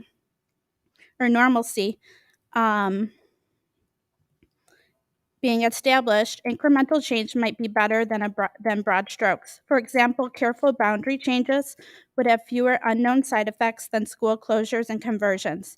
And by making one change at a time, we can ensure that academic improvements or challenges are quickly identified. Rapid, large-scale changes risk a chaotic situation in which we are unable to determine what is and is not the best interest of our students. I therefore urge the school board to act cautiously, embrace a measured approach, and take one small step at a time. Thank you. Thank you. All right, Gina, I'm sorry about that.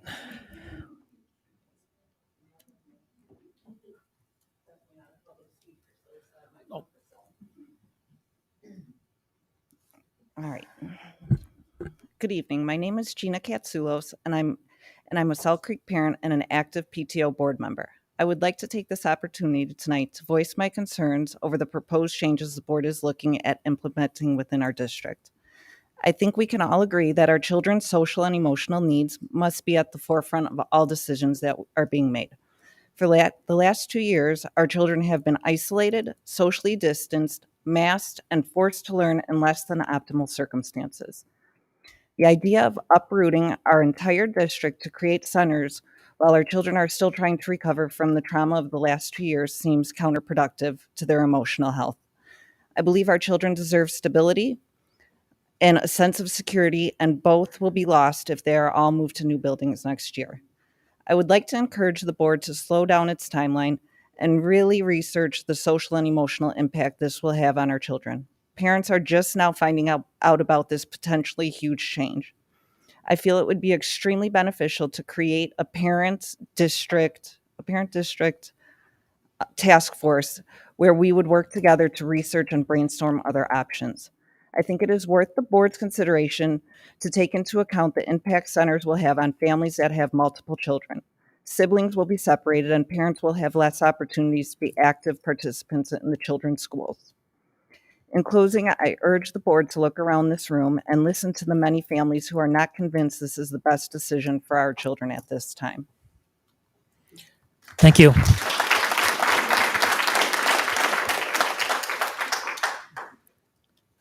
Is anyone else come speak before the board?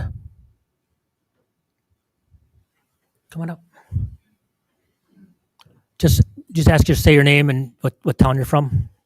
My name is Dana Fisher, and from Elk Grove Village. My 2 kids go to Ridge. I guess I just question, like, why Ridge has not been promoted as a choice school. It's really disheartening to hear that, there's families out there that think we're like a specific kind of people who are like trying to be exclusive. And that's not it at all. I think we're very diverse. I think that, our way of doing things really work, and you see a deep connection between all the kids. There's no bullying. And I can tell you, like, my son's autistic and he's not dealing with stuff that he deals with at camp, at the park district, because Ridge has, they have the foundation that you guys are looking for. I just, I would wish for all the parents to experience what we experience at Ridge, and for you guys to start maybe either utilizing that everywhere, or really start telling the truth of why all of a sudden Ridge is not taking transfers. We're at 250 people when clearly there's a lot of people who want to put their kids at our school. I just feel like we've become like a scapegoat essentially, and it's disheartening. And that's all I have to say. Thank you.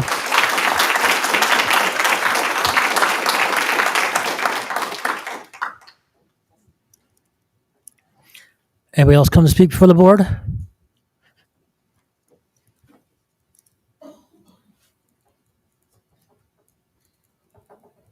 Deb Benke, Elk Grove Village. My kids attend Ridge. I have 4, 2 currently, 2 previous. I'm sorry, could you repeat your name just so we make sure we get Deb it? Benke. Thank you. My only thing I want to bring attention is if you look here at the community that's here, there's no minorities here being represented. And that's because there's no interpreters here. Your emails come out all in English, the ones that I see. Okay, so everyone needs to get better about that, making sure that everybody is represented in these meetings. That's it. Thank you.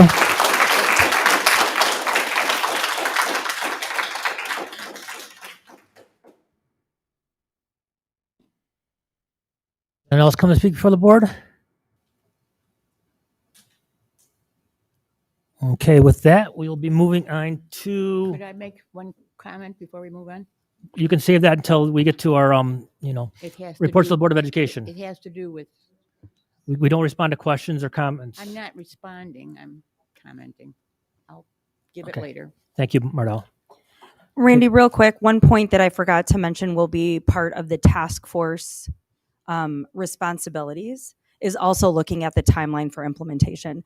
There was no discussion of implementation timeline given by Mr. Cropper or by anyone from SLT. So I want to make sure that the task force members understand that that will be part of their review, is to look at timeline for implementations and build that into the recommendation for the board. So just for clarity, I should have added that to the slide. Thank you. Mardell, I'm sorry I can't. I'm sorry. We can't take answers, questions, and responses. Please feel free to submit written questions to the superintendent and they will be answered.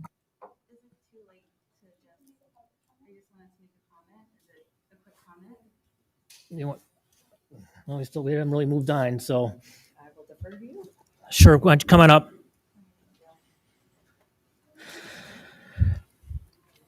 Hi, my name is Mimosa Uno. I'm in Elk Grove Village, and my child also goes to Ridge. So a couple questions here, just listening to this, to what you presented earlier. I'm just curious as to the data set that's being used to make your decisions. It sounds like it's coming from this consultant Cropper. And so my question is, are you guys also, I guess, validating or vetting the accuracy of his data?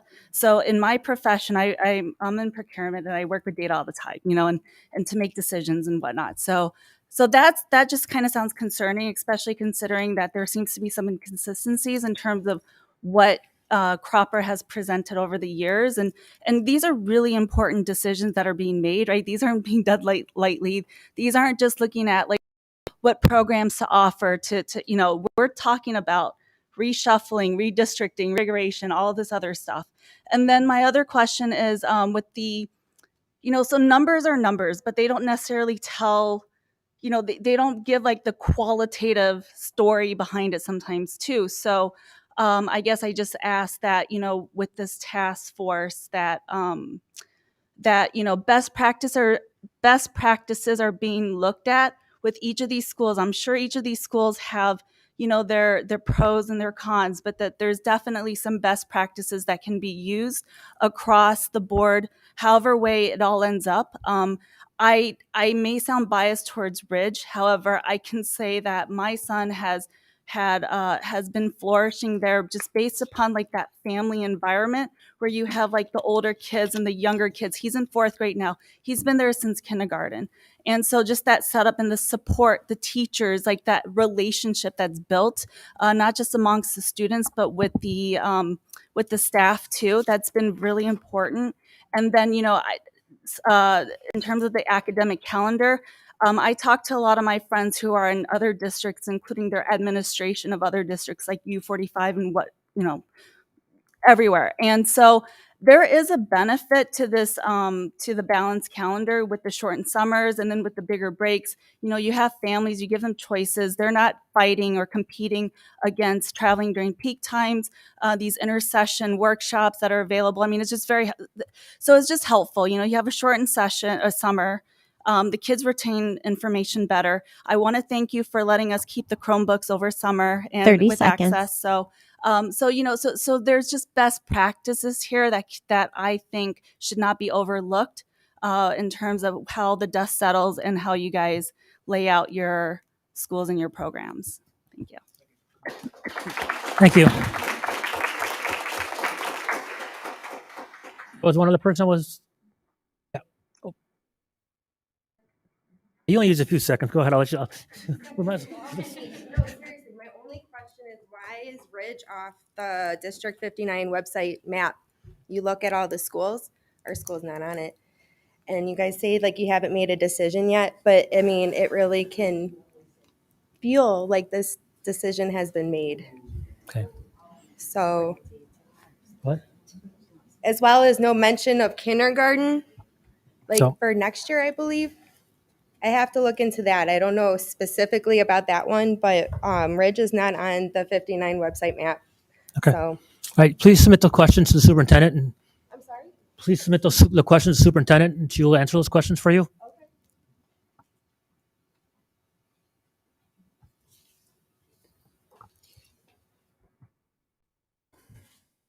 I will be really brief. I wrote a speech, but I'm not going to read it. Can you have your name for the My record? name is Persida. I am actually a teacher in District 214, and I live in Mount Prospect. So I have kids at Forest View.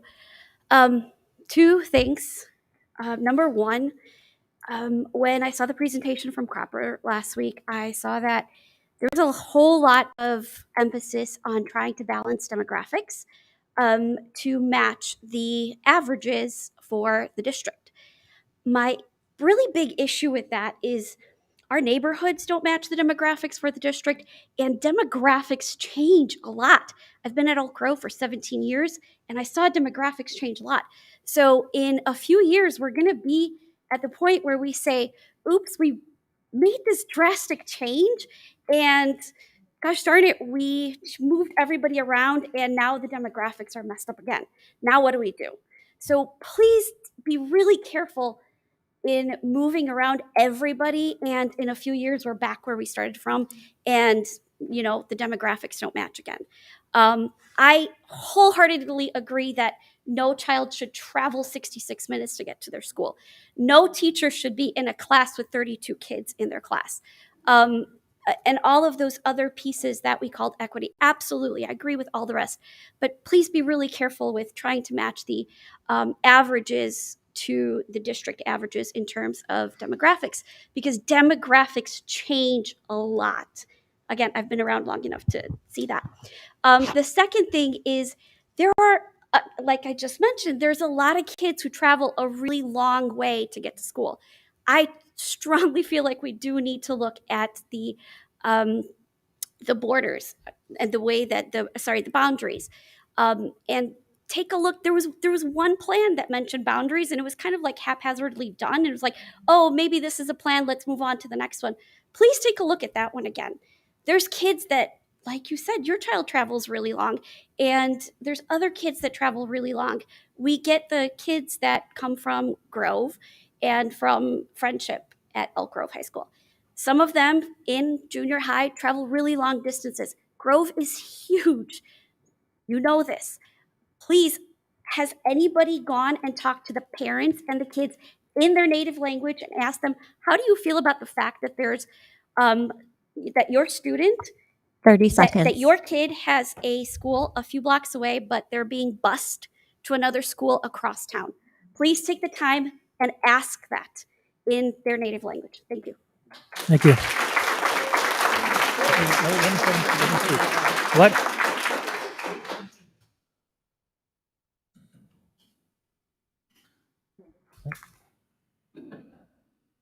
Anybody else come to speak? All right, with that, we will move on to the consent agenda 6.0. Do I have a motion for the motion? I'll move to accept the consent agenda, which includes 6.01 approval of minutes of prior meeting, 6.02 disbursements resolution, 6.03 acceptance of financial reports, 6.04 acceptance of human resources report, 6.05 approval to destroy 18-month-old or older closed session recordings, 6.06 approval of consolidated district plan, and 6.07 approval of board policies recommended by IASB. Do I have questions, comments? Roll call. Espino. Aye. Lang. Aye. Mencia. Aye. Petrielli. Aye. Reed.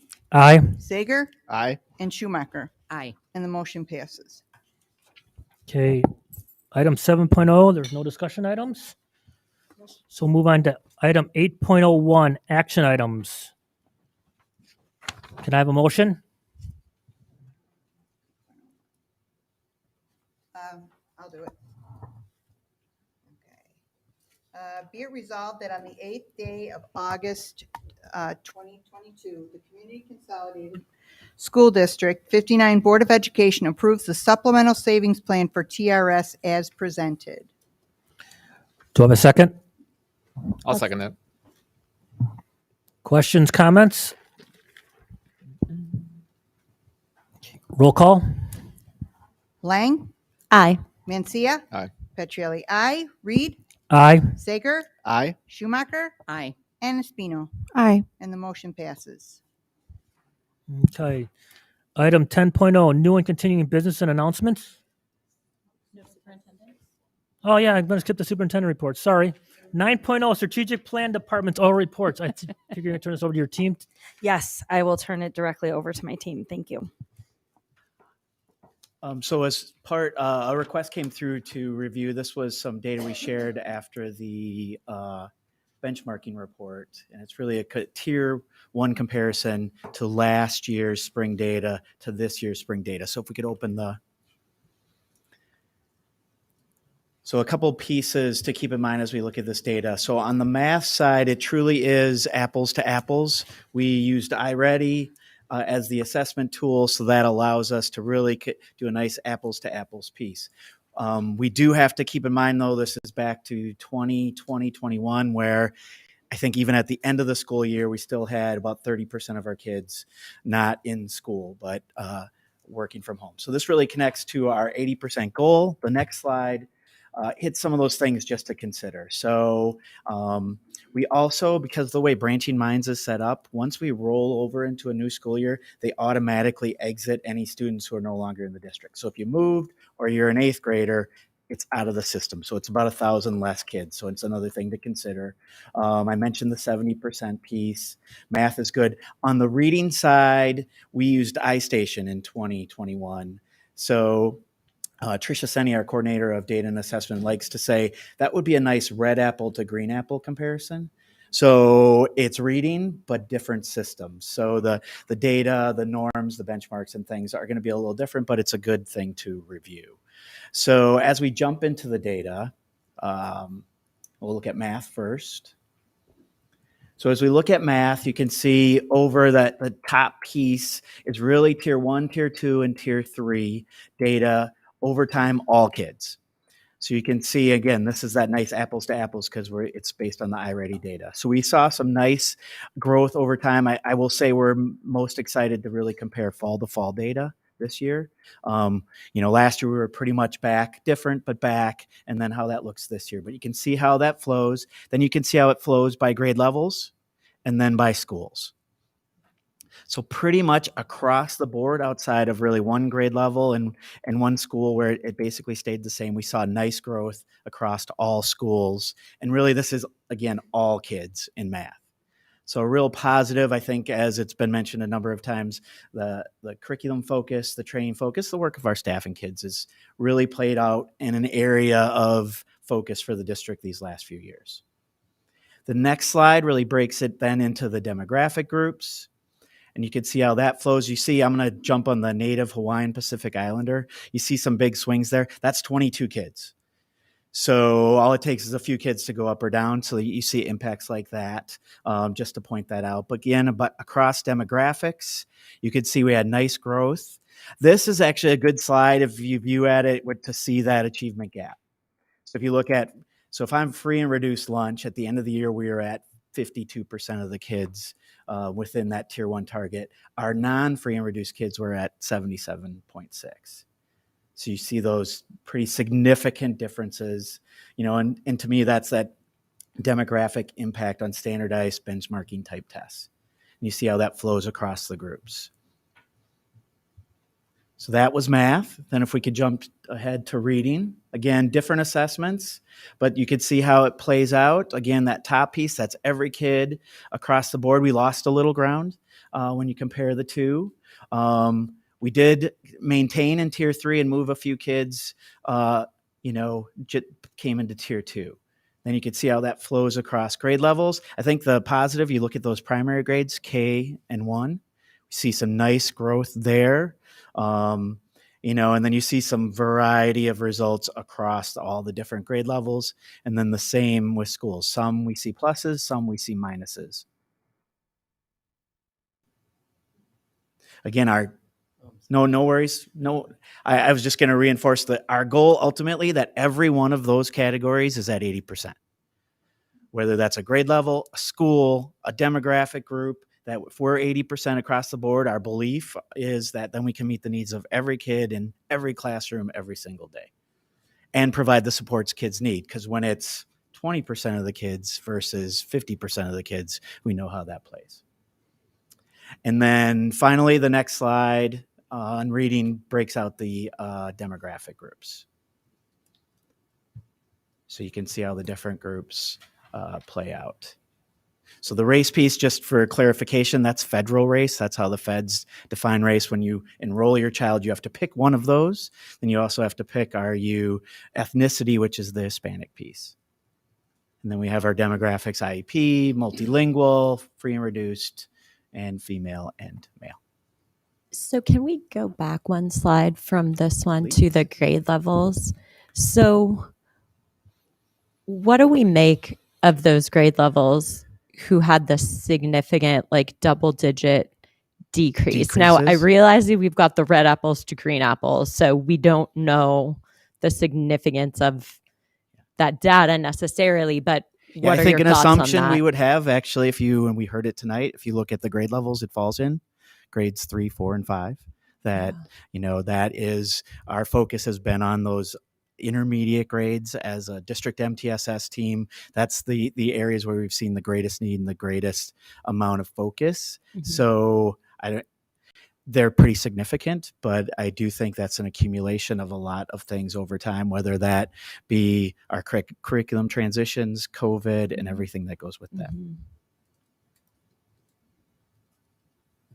I think I'm going to ask a Dr. Sager question, I think. So when we're looking at end of year 2021 compared to end of year 21-22, these are not cohort groups. That's fourth grade who was in 2021, fourth grade in 21-22. I think one of the elements that probably is even worthwhile digging deeper into is what was the growth across the year in 2021 versus the growth in 21-22 across those similar grade levels, because we might have made even for a higher growth across a year, but where we started was significantly lower. And that impacts what we're seeing here today. So I think that's important in the apples to apples conversation. Yeah, this is a nice system view. If you, to Dr. Bresnahan's point, if you want to focus on a cohort, if you look at kindergarten, in 2021, they're at 52.3%. As first graders, they're at 63.9%. So that's another way to present data across time. Here, this is a system view, not a cohort view, but we've shared cohort views before too. We still see some growth, and in others, we see those double-digit decreases too.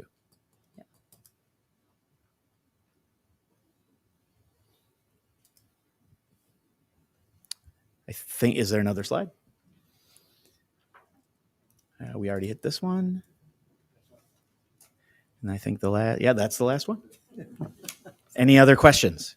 So can we go back to math? Spring Branching Minds report, slide 5. Slide 5. Is it this one? This Yes. One. So now if I look at cohorts, right, I see growth every year, right? So I see the kindergartners staying the same as their first graders. The first graders go up significantly as their second graders, right? Lost a little bit of ground third to maybe a fourth, little but bit of- right there, nice fourth to fifth, nice fifth to sixth. A little bit for, but yes. So do we think that's the impact of a math curriculum? I think absolutely, whether it's system-wide, which you see going across, if you go at that angle, I think it's absolutely a function of a solid research-based standards curriculum and a staff that's implementing it at a high level. And then going down one more slide, I see a gap closing. Free and reduced lunch at the top corner there. Socioeconomic status, right? Yep. The two gaps that gap is narrowing. Yes. We want everyone to grow a lot, but we need some groups to grow more to get, again, we want all those to be equal. Right. Great point. Yeah. I think I want to add, Joe, that Dr. Sager, to this. We talked about the curriculum, but we also have to add, we also added math interventions at each school too to help, because we identified this last year as a issue and we wanted to make sure we put effort toward that. So I think we want to recognize that fact that we had additional resources because we have realized we need to work on that.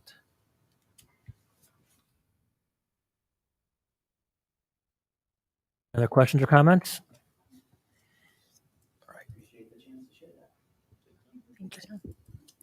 Item 10. For the Human Resource Department, our hiring work continues, but today was a very exciting morning. If you drove by the Administrative Center, you saw a very full parking lot because we started our new teacher network meetings this week. We call that the NTN, and that is the beginning of our onboarding and welcoming and training with our new certified teachers. We had over 75 new colleagues and teammates and child advocates here at the Ad Building this morning. And they will be meeting again tomorrow and throughout the week. Today started as a get to know you. They got to know each other. They got to meet resources at the Ed Center, pick up their computer, their badge. The DEA visited and supplied treats. And then training began. For instance, we have IM training for elementary teachers and junior high math teachers. And then over the next few days in their like groups, thanks to the instruction department, the student services department, they will get very specific training as well as support from their assigned mentor. So we have mentor-mentee relationships as well. I want to thank Dr. Kim Barrett, who did a tremendous behind-the-scenes work all summer pulling this together, as well as all of the principals, the Human Resources Department, to make our new staff feel welcome and supported. Ross, could you share out of the new staff that you just mentioned, how many are actual new positions to District 59? Yes. So in that group, you may recall that the board approved some additional FTEs last year, as Mr. Reed shared, whether that was interventionist, PE expansion, music at the elementary level, as well as fine arts, as well as math at the junior high, and some other programs, positions for our new scheduling. So there was about half of the group today were new positions, and then the other half were retirements or resignations. And as Dr. Bresnahan was interacting with the group, we saw that we got a really nice diverse pool of candidates from different years of experience, different types of school districts, and it really seems to have strengthened that group coming in.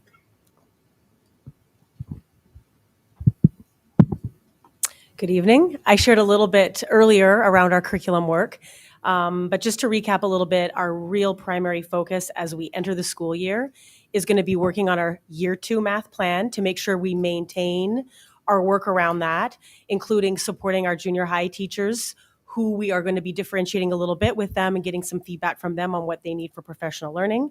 In addition, the next major area of focus is going to be our English language arts, Spanish language arts pilots, which are happening concurrently. So Dr. Perdomo and Alyssa Coker are going to be working very collaboratively with our councils and our dual language leadership team to be identifying resources, piloting, gathering feedback. And our goal is to be having the board approve curricular resources and have information shared prior to that as well.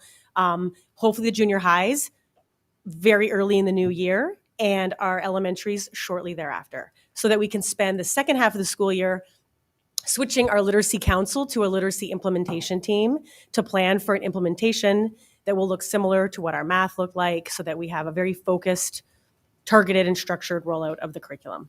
Our specials, as Ross Vittori just mentioned, they've been working. We got our new teachers coming in. Our specials teams have been working this summer as well. So we're continuing to refine our elementary music, elementary PE, and K-8 PE, as well as our visual arts. So we have quite a bit of work that's ongoing, as well as I mentioned before, social science beginning the work, and science. And when we talk about curriculum work, I think it's just important to note that the process includes staff council work around unpacking the standards to make sure that we have a standards-aligned curriculum.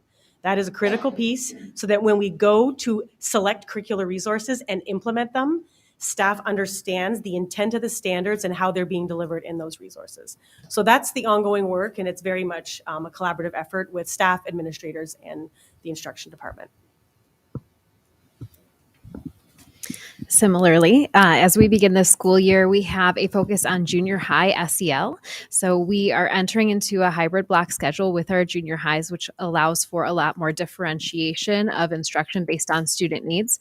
We've spoken quite a bit about what I need time and implementation of interventions, enrichment, and Avid. But another opportunity also lies within that schedule change, which is more dedicated time for social emotional learning at the middle level. That tier 1 foundational social emotional instruction is important to make sure our adolescents have what they need in a time of major change in their lives. So right now we have a small committee that has worked over the summer to review social emotional learning standards in the state of Illinois, our CASEL competencies, which help us with instructional domain skills and strategies, as well as our panorama student data and staff data, and our discipline data to look at what our student needs are and make sure that we are choosing resources that are aligned to the needs of the students in District 59. So we will continue that process with the committee of reviewing our drivers, our beliefs about social emotional learning at the middle level, and choosing curricular resources, which we will then bring back for more discussion at the board.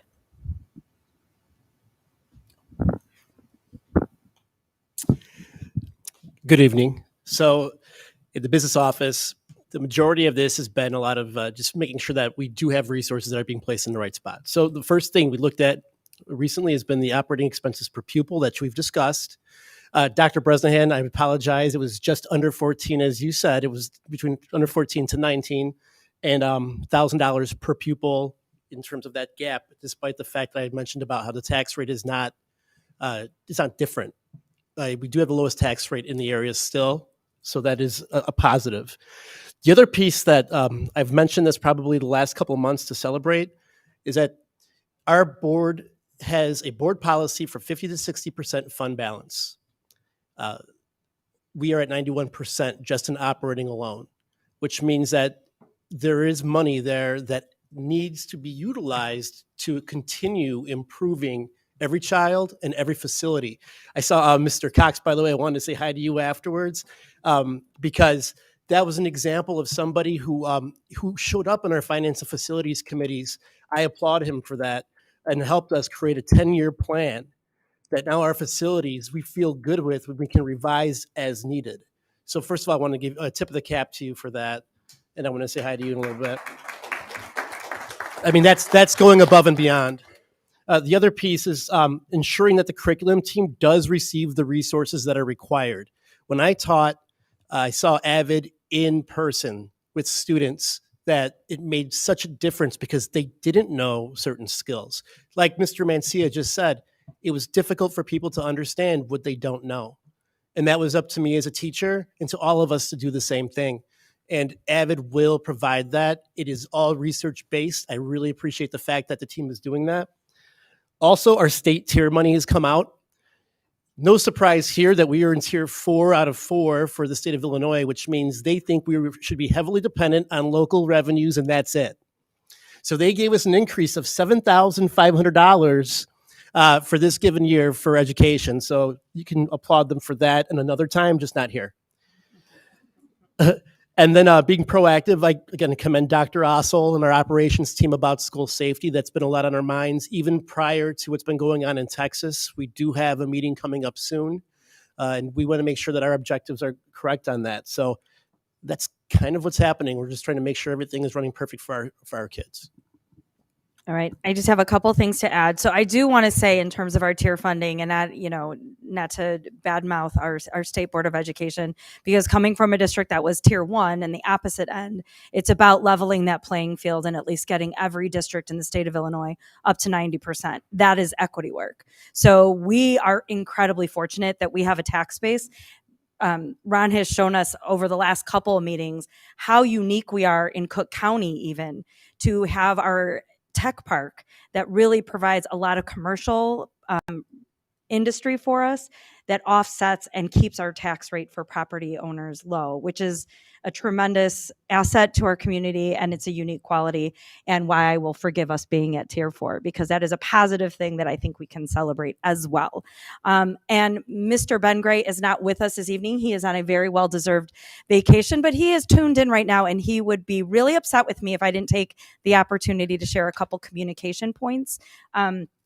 So we have, as part of those new staff that we hired, we have 3 new community outreach specialists. So I am just so thrilled about that expansion of that program, because they are people who develop really trusting relationships with our community members. They were all at both of our back to school resource fairs on Friday and on Saturday in the heat, handing out backpacks, handing out school supplies, and to see that work firsthand, being able to communicate in people's home languages is an asset. And I applaud the board for extending those positions so that we could add to that and make sure we have greater outreach in terms of our communication. And I know I'm not supposed to answer questions from public audience, but I will send this via email as well to anyone who sends this to me. All of our emails and communications are sent in your chosen language, whether it's English, Spanish, or Polish. So all of our emails, especially that come out from the district, if you indicate in Skyward as a family member that you prefer English, Spanish, or Polish, that is the language you receive it. So I really feel strongly that's such an asset that we've developed. It sometimes can slow down communication a little bit because we want to make sure we accurately translate information, but it is absolutely a priority. It is a priority of this board. It is built within our strategic plan, and I feel really proud about our communication department and the work that they do to make sure people have what they need in a way that they can understand. And we're going to continue to work, because I know we can always do better. And last piece, because this is also out of Ben's department, but the boundary map that is available on our website doesn't include Ridge because Ridge doesn't have any boundaries.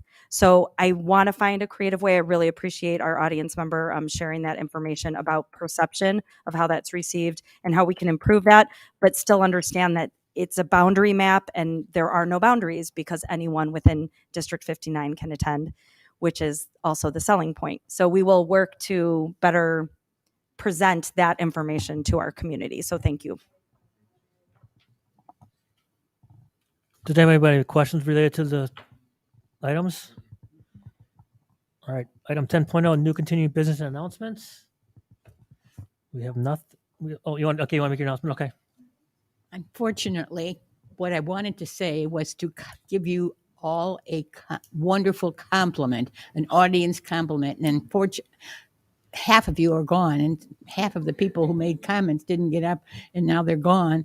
So if you know any of the people who were here and can let them know, I really, truly appreciate all of you coming out, because this is your district just as much as it's our district. This is our district. And if you don't come and you don't tell us things like, we got new information tonight, things that I don't think we even knew about, from Mrs. Burke, for example, about the new group that are going to be coming into our schools from the new apartments and so forth. So you're vital to us, and you were so well behaved, and it's probably the biggest audience that I can ever remember at one of our meetings. So thank you all very much. And your clapping makes me think about it too, because I don't think I've ever clapped for the audience before at a meeting. But I think the reason we're doing it, because we're not applauding for the particular ideas that have been brought up. We are applauding each other for our guts to get up and speak, and for our actions coming to the meeting. So thank you again. Well said, Mardell. Item 11. Anybody else have any new business? Sorry, I jumped in. Item 11.0, special interest topics. 11.01, FOIA requests. Mr. Vittori. I'm also sorry some people left because the FOIA report is always such a highlight. It's my moment.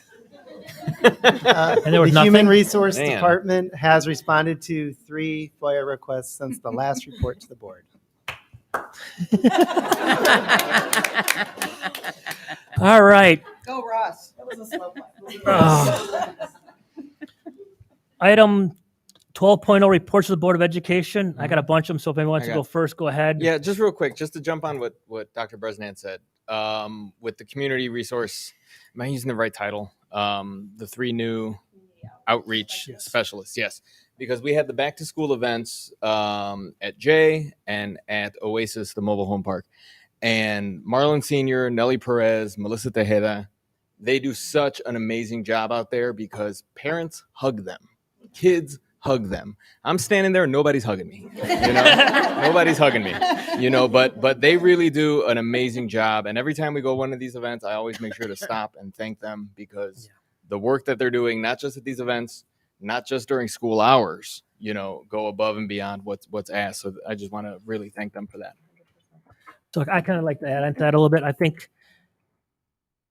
it was amazing because I was able to attend both of them. I know Mrs. Espino attended the one on John Jay, and it was amazing to see the amount of principals, assistant principals, district teachers that were there helping. And I think the thing that was out, it was a community event. Not only were we giving out backpacks and school supplies, but there was the libraries from all the different communities there. There was District 214 was there. It was Harper College was there. Kenneth Young was there. So there was which one? Chidren Truth, which is a former employee of the district that is working to help provide gently used furniture family members. So it's a really great community thing. And I think the key thing that makes it well is the amount of donations that we received. Between the Education Foundation, character counts. I mean, I can't even list the amount of donation that we've received from just some community members that we distribute. How many backpacks? I know we had one of the numbers. I think we'll probably have those numbers in an update, but it was amazing. We had over 900 backpacks with school supplies, which is more, it's grown every single year. So we were thrilled to be able to give that out, and more came in on the day of the event. So we may have hit 1,000. And I think students were able to take home books if they wanted to. I think the thing is when Dr. and Bresnan actually we drove in there, we walked in together. There was a line at the Oasis Park of 100 yards long of students that were willing to participate. And they were lined up before they started lining up at 10 o'clock and the event started at 11 o'clock. So it was great to see that and to bring on to the staff that worked there and the hugs they were getting. Seeing students that didn't want to be there because they're like, oh, school's starting. But then they saw a teacher or a principal or some other member of the district and watching these kids kind of to see these big smiles was, rewarding to see. So that's how I'll end up on that. So we'll be doing that again next year.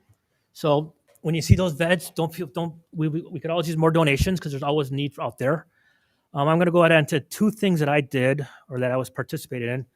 A couple weeks ago, I joined the District 57 Board of Education at the Mount Prospect Block Party as a way to get out to meet members of the community. And it was actually a pretty rewarding event. We sat in the sun for about 4 hours on a Saturday. I met a lot of people. It was really actually nice to meet some community members, answer some questions.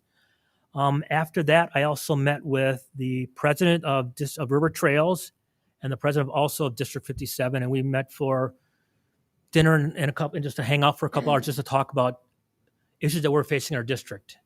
And it was nice to be able to network.